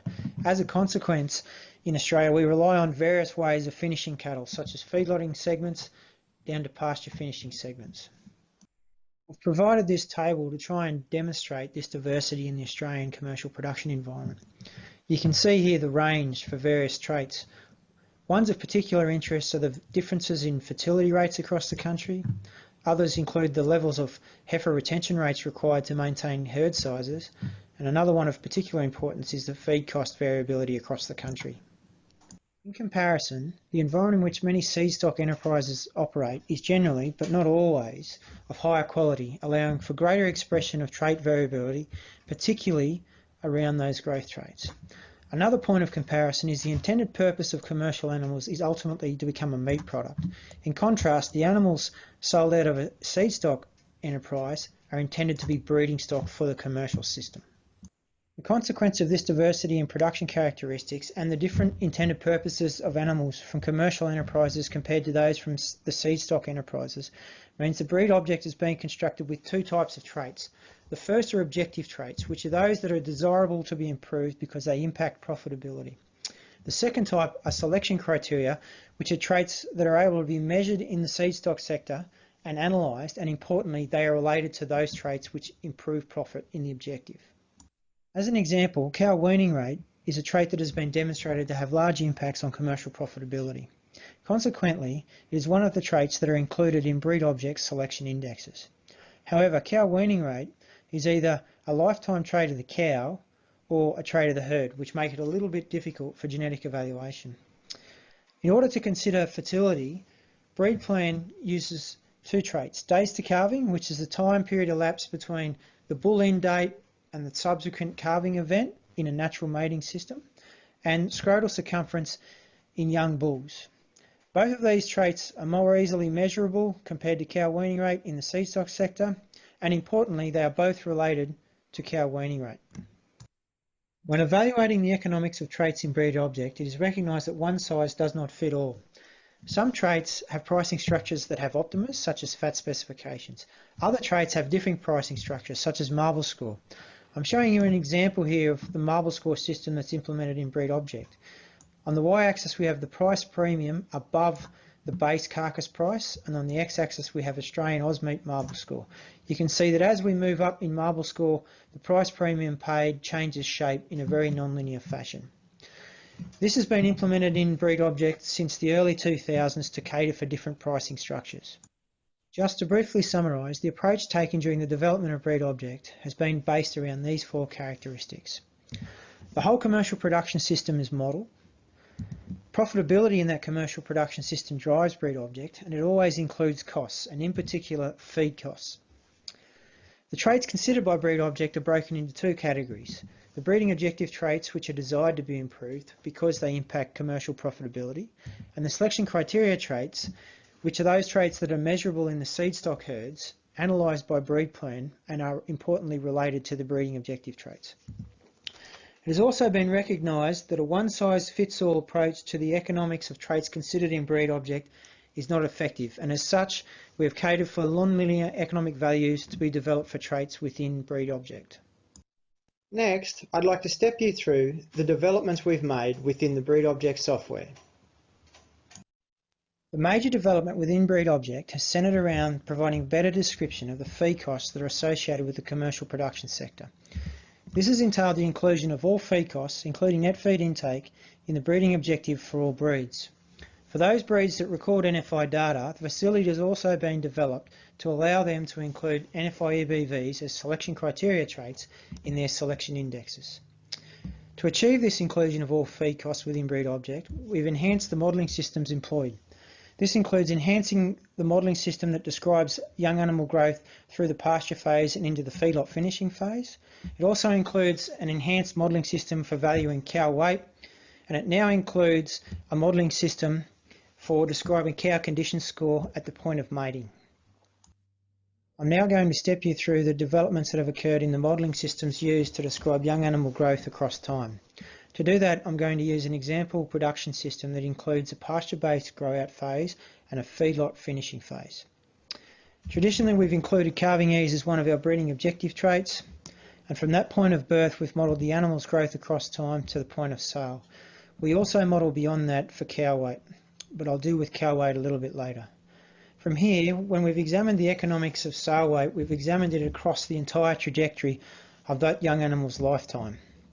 That means we've been operating under the inherent assumption that the feed costs associated with the cow-calf segment are equivalent to those feed costs in the grow-out phase, which are in turn equivalent to those feed costs within the finishing phase. This may not be inherently sensible. To address this, we have now included in our breeding objective traits weaning weight and, where applicable, feedlot entry weight. This allows us to examine the economics of improving weaning weight while birth weight and entry weight remain unchanged. We can also examine the economics of improving entry weight with weaning weight and final sale weight remaining unchanged. And finally, we can examine the economics of improving sale weight while all other weights across an animal's lifetime remain unchanged. This allows us to examine the impact that improving weaning weight, entry weight and finished sale weight have on commercial profitability independent of the other weight traits. It also allows us to compartmentalise the feed costs that are associated with each segment of the commercial beef production system and therefore get a better representation of the overall feed costs of the whole commercial production system. The second area where we have made developments to the modelling systems used within BreedObject is surrounding cow weight. The economic value for cow weight encompasses three attributes: the feed required for maintaining her weight on any given day, the feed for changing her weight, and the returns received from cows that are considered surplus to requirements. These three attributes have to be considered at constant performance of other traits, such as fertility or cow body condition score. The feed costs associated with the cow have to be considered over the whole production year. The effect varies across the year and is therefore not constant, and across the lifetime of the cow. A cow is maintained in a herd for a given number of years, and that has to be factored in. We model average cow weight across an annual production cycle, and within that cycle we have two periods. We have a period that is surplus feed, and feed is essentially considered zero cost, and a period where feed is limited and it comes at a cost. Cow live weight goes through an annual pattern of change as that cow moves from mating to weaning her calf to having her next calf and then her subsequent mating. The pattern of that weight change isn't actually the most important factor in the economics surrounding cow live weight. Any genetic improvements in cow live weight that have been achieved at the point of mating have been assumed to result in the same increase in cow live weight at the point in the year when she is at her heaviest, meaning that the change coming from genetics is equal throughout the entire production cycle. Research conducted here in Australia by the Beef Cooperative Research Centre recorded cow live weights across consecutive annual production cycles. This data has allowed us to examine this relationship. Our finding has been that if we were to increase cow live weight at mating through genetics by 1 kilogram, that cow would actually be more than 1 kilogram heavier at the point in the annual production cycle she's at her heaviest. That means that cow live weight change due to genetics is not constant throughout the annual production cycle. This holds for both temperate and tropical production systems. Another way to present this finding is to describe how the feeding standards deal with cow live weight change and its associated cow body condition score changes across the annual production cycle.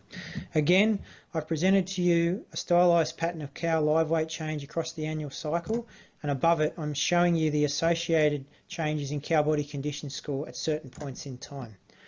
As a starting point, let's assume this cow has a live weight of 1100 pounds at the point of weaning.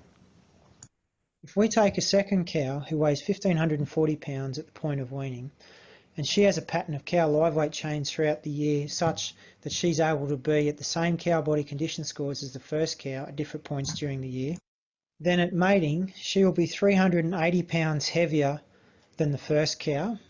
She will be 440 pounds heavier than the first cow at weaning, and 480 pounds heavier at the point in the annual production cycle these cows are at their heaviest.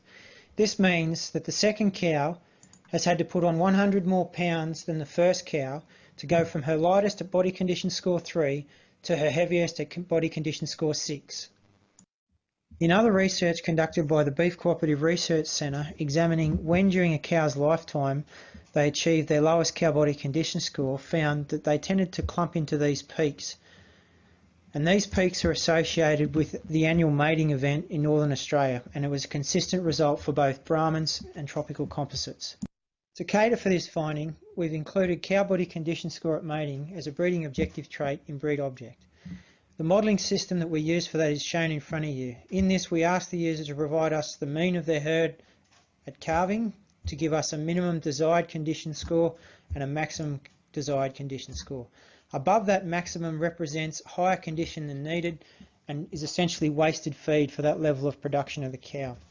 Just below the minimum condition score is an area that is lower than desired and represents an area that requires extra supplementary feed to get those cows back into the desired range. Below that is a second area that's considered critically low and a welfare issue, and those cows are considered to leave the herd and be a cost. These developments allow us to do several things, the first of which is to examine the impact the genetic improvement has had on the feed requirement and therefore the feed costs of commercial production systems.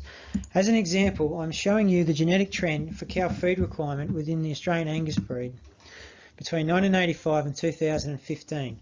When comparing the 1985 cow to the 2015 cow, this positive genetic trend represents an increase of 1.88 kilograms per day dry matter if we assume the energetic quality of the feed is 10 megajoules per kilogram. When we add the calf to this scenario, this is the genetic trend we get for feed requirement for the cow-calf unit. When comparing the 1985 cow-calf unit to the equivalent 2015 cow-calf unit, and assuming that the energetic quality of the feed is again 10 megajoules, we can see that that represents an increase of 1.25 kilograms per day per cow-calf unit between 1985 and 2015. The other is tailoring the responses seen in the traits to better align with the cost structures of the commercial production system.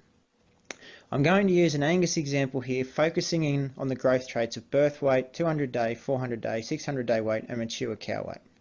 When setting cow supplementary feed costs at $100 per tonne, we get reductions in birth weight, increases in the three growth traits, and negligible changes in mature cow weight. When we reduce feed costs to $40 per tonne, we see negligible changes in birth weight, much larger changes in the growth traits, and increases in mature cow weight. In contrast, when setting feed costs at $160 per tonne, we expect large decreases in birth weight and mature cow weight, negligible changes in 200 and 400 day weight, and small reductions in 600 day weight. As a comparison, when feed costs were set at $160 a tonne before these developments were undertaken, the pattern seen in trait responses much more aligned to the pattern seen for when feed costs are set at $40 a tonne in the new system as opposed to when they're set at $160 a tonne. At a practical level, this means that the rankings of sires are sensitive to the supplementary feed price within a production system. The graphic I'm showing you here demonstrates how the rankings of two sires change as we increase feed price from $0 per tonne up to $320 per tonne. The Australian Hereford Association has been able to use these changes in BreedObject to develop selection indexes where they get good changes in growth traits, negligible change in mature cow weight, while still getting good changes in other production traits such as calving ease, fertility and carcass quality.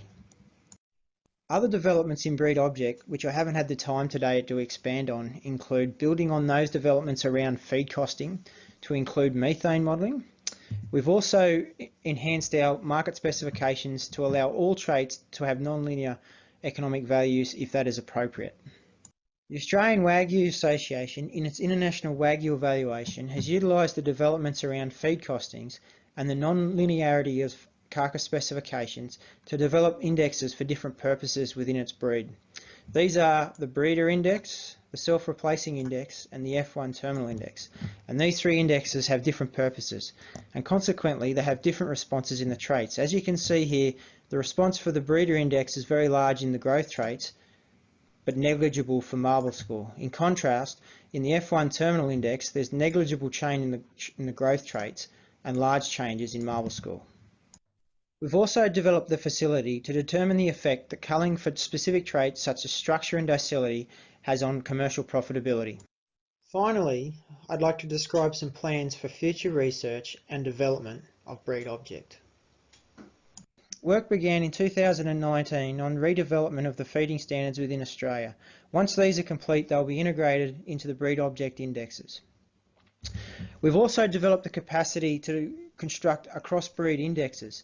This will be driven by the outputs from two projects, the Repronomics project in Northern Australia and the Southern Multi-Breed project in Southern Australia, involving the breeds that I've shown in the pictures below.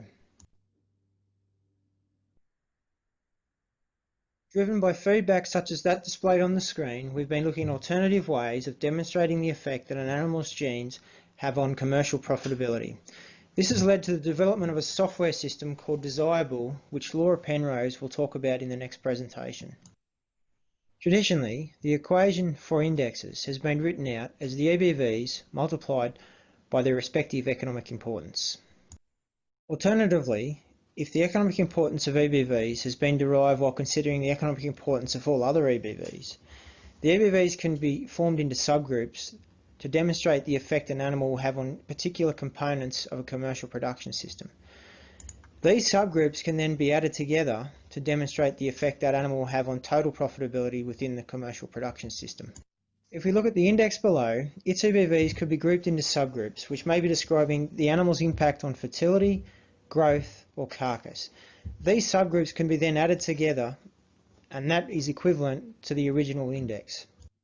There are many possible ways that EBVs can be subgrouped. Some logical combinations could include those traits that affect on-farm profitability and those traits that affect off-farm profitability. There could well be other combinations also. In a study we've conducted, we've examined the effect that grouping traits in on-farm and off-farm categories has on long-term response to selection. In this study, we used three scenarios to examine the effect that subgrouping has on long-term response to selection. In the first scenario, we allowed both the Seedstock and commercial sectors to select on index. We've labelled that I and I. In the second scenario, the Seedstock sector selected on index, while the commercial sector were allowed to select on subgroups, and we've labelled that I and S. And in the third scenario, both the Seedstock and commercial producers were selecting on the subgroup, and we've labelled that S and S. This graphic demonstrates the trend in profitability as described by the index across a 20-year time horizon when both the Seedstock and commercial sectors were allowed to select on index. When the Seedstock sector selected on index and the commercial sector selected on subgroup, we saw a 17% depression in the improvement in profitability. When both the Seedstock sector and the commercial sector were selecting on subgroup, we saw a 57% depression in the gains in profitability. The learnings from this study, when focusing on profitability gains, were that it was critical for the Seedstock sector to select using indexes. There is also some scope for commercial bull breeders to then use subgroups. However, the best result is always achieved by using selection indexes. I'd like to acknowledge Steve Barwick and Tony Hensel, my predecessors in the BreedObject space, as well as Meat and Livestock Australia, who provided the funding for these developments of BreedObject to occur. I'd also like to acknowledge my colleagues in AGBU, New South Wales DPI and the University of New England, as well as the respective breed societies whose data I've used as examples in this presentation. I'd like to leave you with some final remarks. BreedObject and its selection indexes have had demonstrable positive impacts on beef profitability within Australia. The developments we have made to BreedObject provide us with a more rigorous and flexible description of commercial production systems. This allows us to better tailor selection indexes to different production system and target market niches. We also have future research and development plans for BreedObject, which we envisage will add further utility to how BreedObject selection indexes will help drive gains in commercial profitability into the future. Thank you very much for taking the time to listen to this presentation.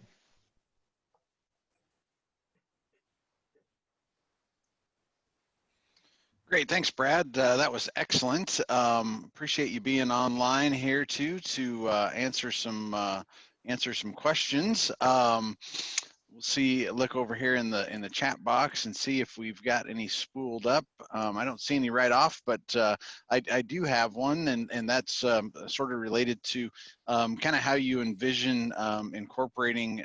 You mentioned some methane work and lots of folks interested in that, I think, both from the sustainability space, but also as a way to potentially capture calories that would ordinarily get blown off as methane or other waste gases, and use those calories for profitable beef production. How are you going about that, Brad? Thanks, Bob. We've already included that in there, so that's in there as an option for people to use if they choose so. We're not making it a mandatory part, it's an option for them. How we've done that is we've focused on methane yield as the objective trait for improvement. We don't have any EBVs available, like the phenotypes are just not there in Australia to report EBVs, but we've had research done that has allowed us to use correlations that we know between the objective traits and current EBVs, so the methane objective traits and current EBVs. And so we utilise that in our genetic matrix. And so, yeah, net methane yield is our trait that we're trying to improve. And the biggest thing that comes out of that is that the critical relationship is with feed intake. So our improvements in modelling feed intake give us a greater facility to do that. And actually understanding what the cost profile is within the Australian commercial production system is the key part in getting it into the objective. If we can actually properly account for costs, so understand what costs are in different production systems, we can actually reduce methane in that production system without actually having a cost on methane. So the critical part of it is actually having a much better understanding of what the feed costs are in our commercial production systems. Yeah, I think it's really interesting. Some of the methane relationships are a little counterintuitive, and really looking at it as an efficiency measure of methane produced per kilogram of finished beef or gain at weaning. Really, I think drives us in the right direction. It looks like you're on that kind of track as well. So great. Yep. Very good. I don't see any other questions, but I think, Brad, you're going to hang on to here in case we get some questions through Laura's part too, right? Yes, Bob. Okay, great. Thanks for joining us. I think this is amazing technology. You're literally around the planet in real time, and we appreciate you getting up real early this morning to come be with us, and appreciate you joining the BIF program this year, Brad. Thanks so much. It's no worries, Bob. Okay, our next speaker, as Brad alluded to, is Laura Penrose. And Laura is a technical officer with the New South Wales Department of Primary Industry, and works extensively with a selection decision support tool called DeSireBull, which has been under development in cooperation with BreedPlan. And in 2019, Laura graduated from University of New England, Armidale, with a Bachelor of Science degree, majoring in genetics. And Laura's thesis examined the impact that selection using trait subgroups formed within a breed object selection index had on rates of genetic gain in comparison to using a full breed object selection index. Throughout Laura's studies, throughout her studies, Laura worked for New South Wales DPI in beef cattle genetics and predominantly on the DeSireBull selection decision support tool. And DeSireBull utilizes the subgrouping of traits in breed object selection indexes with the aim of simplifying selection decisions for commercial beef cattle producers in Australia. And so we're pleased to have Laura join us and look forward to her comments here.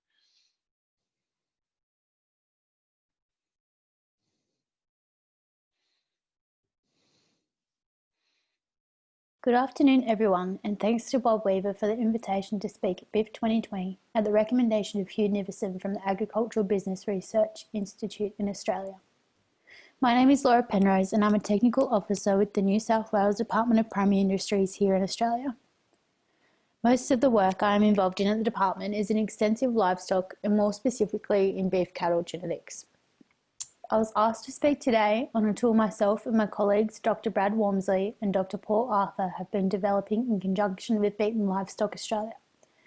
The tool, dubbed DeSireBull, is an online decision support tool aimed at simplifying the bull selection process for our commercial beef producers. For those who aren't aware, ABRI is the commercialiser for the genetic evaluation system we use in Australia called BreedPLAN. BreedPLAN produces estimated breeding values for a number of beef cattle breeds within Australia and around the world. DeSireBull is powered by BreedPLAN EBVs and aims to demystify the BreedObject selection indexes my colleague Brad has just presented on. In today's talk, I will first cover the perceived issue in the Australian beef industry. That is, the multifaceted presentation of genetic information to our commercial producers. The complexity of this information and the bull selection process can often result in suboptimal selection decisions. This ultimately impacts the potential rates of genetic gain and therefore productivity and profitability within individual enterprises and across the entire industry. Secondly, I'll delve into our proposed solution and present a novel approach to subgrouping BreedPLAN estimated breeding values within BreedObject selection indexes. This approach allows commercial producers some flexibility in bull selection. It allows them to find animals that match their breeding goals without completely compromising genetic gain. Within this section, I will also demonstrate how important it is that seedstock producers continue to select bulls based on the entire selection index. Lastly, I will present to you how DeSireBull takes a subgrouping approach to deliver genetic information in a visual way that has been successfully tested with our producers. With their input, we have been able to develop a tool that simplifies bull selection for commercial producers. It allows them to quickly identify bulls that best match their needs without completely compromising the overall rate of genetic gain of their own herd and the Australian beef herd. For some background information on DeSireBull, let's take a look at some market research conducted in 2016 by Meat and Livestock Australia. The survey series looked at the usage and perceptions of genetics and genomics in the Australian beef and sheep sectors. The research found that commercial and stud producers have different mindsets when it comes to their production systems and priorities. It found that for commercial producers, genetics shares an equal piece of priority pie as other factors that contribute to the overall success of the enterprise. Such factors include the amount of feed and water available to their stock, predators, weather, cash flow, and business deals. This contrasts with seedstock producers, who, whilst the other factors are still largely considered, they have much bigger pieces of breeding and genetics pie as they are more reliant on genetics to satisfy their breeding objectives and achieve their financial end goals. Further background research for the development of DeSireBull was into the existing ways we present genetic information to producers. The current supply of genetic information is primarily targeted at our stud producers, who have a greater understanding of EBVs and selection indexes. This information is usually presented as a table of numbers as follows.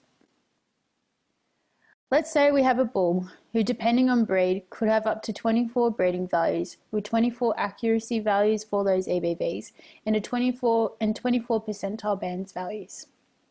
Then on top of that, EBVs are weighted and combined to give up to 4 BreedObject index values, which are intended to be used to inform the optimal selection decision. However, they are often presented with EBV information. This information is then displayed for several bulls over several sales catalogues, creating a rather large table of numbers to interpret and find the ideal animal. In addition to numerical presentation, percentile band information is again presented in graphical form to indicate where the animal sits within its breed and age cohort for each EBV and index value. This aims to simplify information given to producers, however can be confusing when presented to them alongside all other information. When considering the slimmer portion of priority pie that commercial producers give to breeding and genetics, and the infrequency of bull purchases, it is easy to see how the many ways in which genetic information is presented can become overwhelming, complex, and time-consuming to digest. Questions still remain, like how is an index value optimal? I need to improve birth weight, but how does that impact other traits I wish to improve? In the end, commercial producers often revert to their own selection methods, which usually involves selection for 2 or 3 traits without fully understanding the impact this may have on other traits. As a result, producers are making suboptimal selection decisions, leading to significantly reduced rates of genetic gain within their own herd and the entire industry herd. The subsequent impact is a reduction in their long-term productivity and profitability. In 2018, work officially began to develop the online decision support tool, DeSireBull. The tool ultimately aims to find a balance between maintaining the integrity of BreedPlan and BreedObject analysis and delivering the information in a simplified way that aids producers in selecting the best bull for their enterprise. Last year, I undertook honours research into the novel idea of subgrouping traits within selection indexes. 2 ways of subgrouping traits were investigated. The first subgroup traits based on their impact on the on-farm versus off-farm stages of the production system. Weight and maternal traits, as well as fertility and feed intake on pasture, were combined to form the on-farm subgroup. The off-farm subgroup comprised of meat quality and yield traits, as well as 600-day weight and feed intake within the feedlot. The second subgroup traits to align with the existing pre-BreedPlan classification of EBVs. Birth and calving comprise of calf birth weight, as well as the 2 calving age traits. Carcass comprised of meat quality and yield traits. Efficiency included mature cow weight and feed intake. Fertility included scrotal size and days to calving, and growth comprised of the 4 weight traits.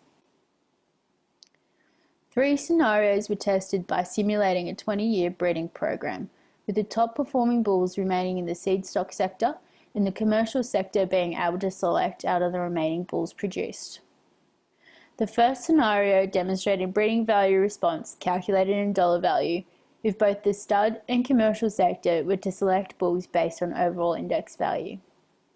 The second scenario tested breeding value response if the stud sector was to select an overall index and commercial producers were to select based on each of the subgroups outlined previously. The final scenario demonstrated the consequences of both the seedstock and commercial sectors selecting animals using subgroups only.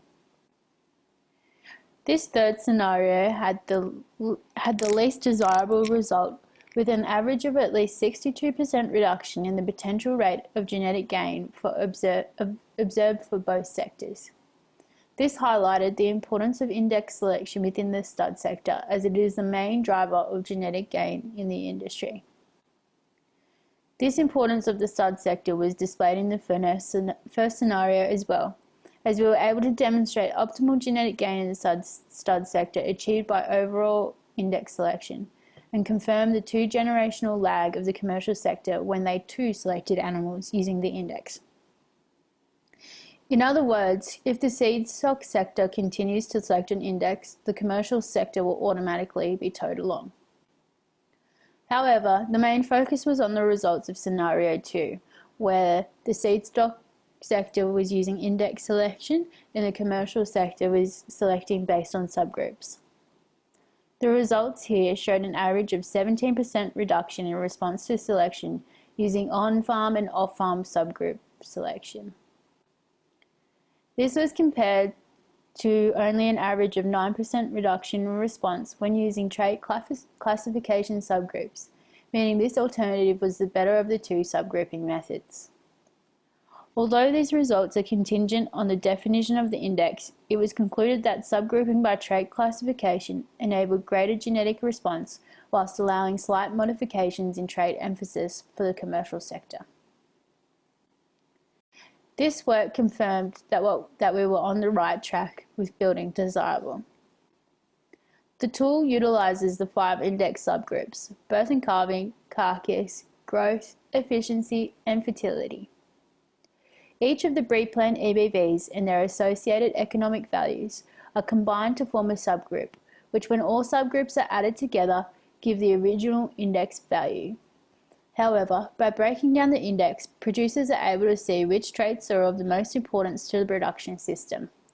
In addition, the tool is designed to allow buyers to see the effects of placing too much emphasis on a particular group of traits, which it has on the remaining groups.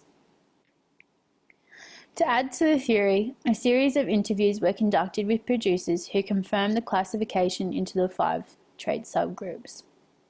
We also determined what works best for them when selecting bulls to purchase. We found that the majority preferred the visual representation of the percentile bands table to easily inform and compare the genetic performance of bulls. In addition, the idea of using a 5-star rating rather than displaying the index value resonated well with the producers to be able to quickly identify the best bulls. We have since built a tool that aims to take some of the guesswork out of bull selection. DeSireBull aims to simplify the bull selection process for commercial producers by matching available bulls to the genetic needs of the producer. The tool enables them to compare animals side by side and benchmark individuals themselves. DeSireBull also provides a feedback mechanism to stud vendors to help them see which of their bulls are most sought after. In more detail, DeSireBull displays each of the subgroups in a percentile band scale from 100 to the top 10% of bulls listed on the site. Users are able to dynamically see what happens to other subgroups if they were to refine their search in the top 60% of bulls for birth and calving, for example. As you can see, searching for animals in the top 20% of birth and calving can significantly reduce the range in which you can search for the remaining subgroups, as it is often rare to find an animal that is in the top of its breed for all traits and therefore all trait subgroups. Users are able to delve further into a bull's details to assess the EBV components of each subgroup to see how that animal compares to the remainder of its cohort for specific traits. It also demonstrates to them which traits are contributing to the most to subgroup and index value. In addition, index components are condensed to a single star rating on the initial results page to easily compare how each bull stacks up.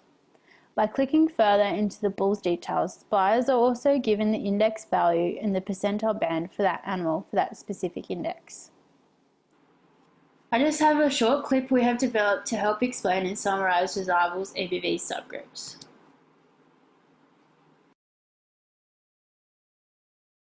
Buying bulls is serious business. For every bull, there's a gold mine of genetic. Buying bulls is serious business. For every bull, there's a gold mine of genetic information for you to access. But it can be a complicated process interpreting all the data. Behind the scenes, DeSireBull gathers traits. Buying bulls is serious business. For every bull, there's a gold mine of genetic information for you to access. but it can be a complicated process interpreting all the data. Behind the scenes, DeSireBull gathers traits into what we call EBV subgroups, weighting the values so it's easy to see how each animal stacks up.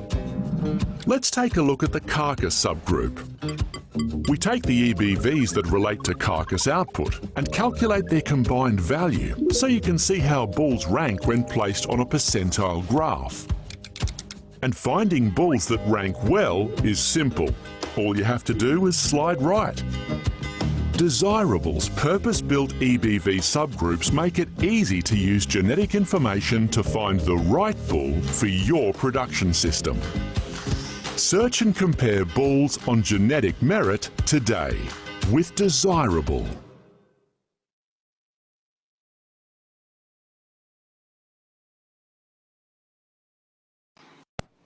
As well as being able to search based on genetic criteria, users are able to filter results for specific sales catalogues for a known producer or by their local region. Users are able to specify if they're looking for a yearling or mature bull, if they wish to exclude all genetic conditions, and whether they want horned or polled animals. If producers are absolute about specific breeding value thresholds, they're able to refine animals by this criterion. And if they've previously seen the bull they are after, they're able to directly enter that bull's details. Along with genetic information, the tool provides the animal's pedigree and has the ability to supply images and video footage, structural assessments, as well as live weight scrotal and scrotal circumference closer to the cell state. By providing an easy-to-use decision support tool for commercial producers, it is envisaged that DeSireBull will have a great impact on the Australian beef industry. Potential industry outcomes include increased demand for and adoption of our existing genetic evaluation tools, those tools being BreedPLAN estimated breeding values and BreedObject selection indexes. In addition, by aiding bull selection decisions, DeSireBull aims to increase the overall productivity and profitability of the Australian beef. In summary, we have confirmed that the stud sector is the driver of overall genetic gain and that index selection optimises these rates of genetic gain.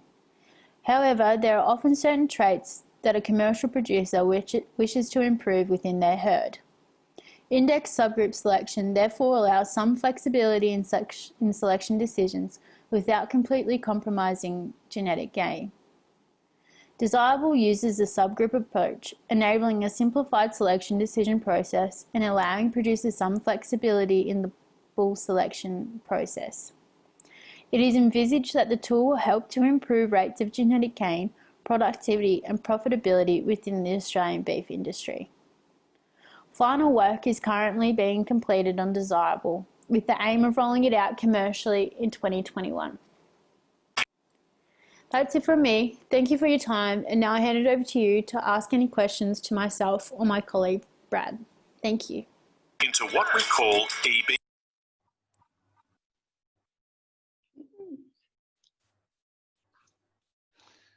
Great, Laura. Thanks. That's really outstanding work, and I'd really enjoyed the conversation. Sorry for a little technical trouble on the video. It restarted there in the little caption cartoon part, but it seemed like we got it all pulled together, and appreciate you getting up early as well. I mentioned to Brad, I think, what time is it in Armidale this morning?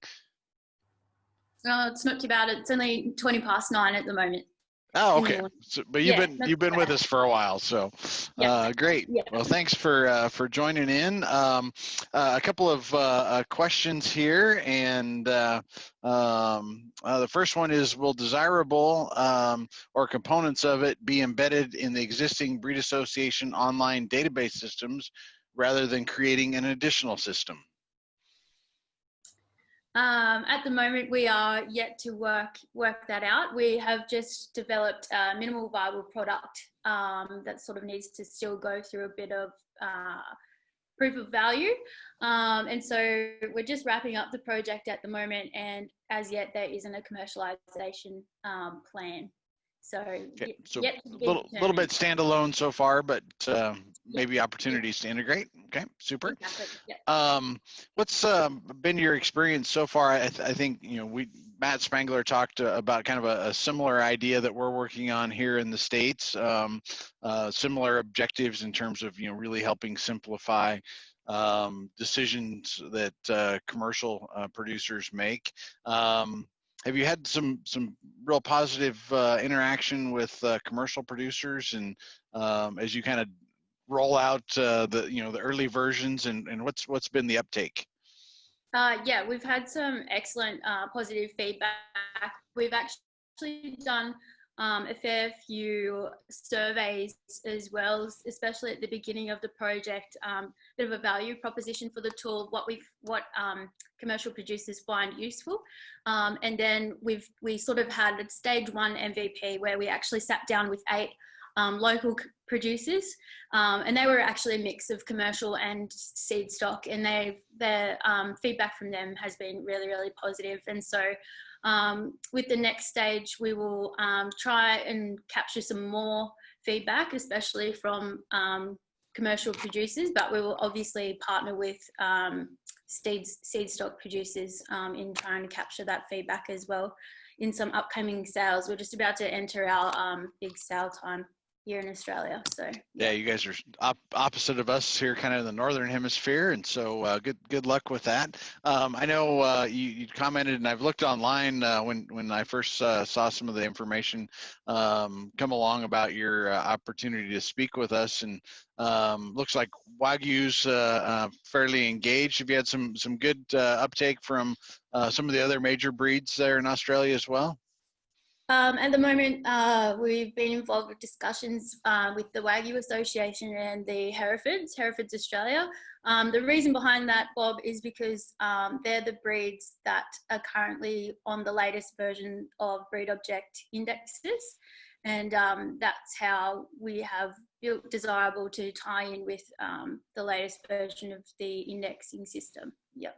Gotcha. They all got to kind of be using the same back-end platform for some of those index construction tools. That makes good sense. Yeah. Just Great. to add to that, Bob, we've got other breeds that are currently working on getting new version 6 indexes. So we hope in the future that we'll expand that range of breeds that we work with through DeSireBull, because that more will have new indexes. Yeah. Great. Very good. Well, let me look here and see if there's any other questions. I don't see any right off, but appreciate you guys' comments. We will post up recordings of these presentations, and Laura, thanks for sending along the slides as well.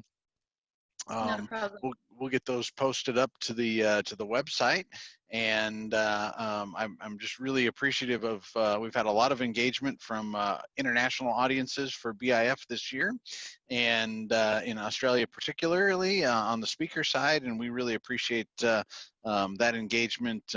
It's always great.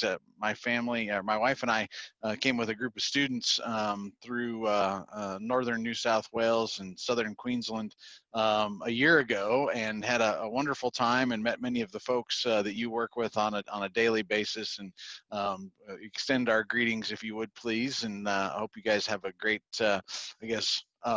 going into winter, great autumn and winter. So thanks again, Laura, and we'll kind of wrap up here for today. And Brad, thanks as well for joining us from Australia.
The state of Iowa and Iowa State University are proud to host the 2021 Beef Improvement Federation Annual Research Symposium and Convention. The convention will be located in downtown Des Moines with easy access to the airport, hotels, and local restaurants.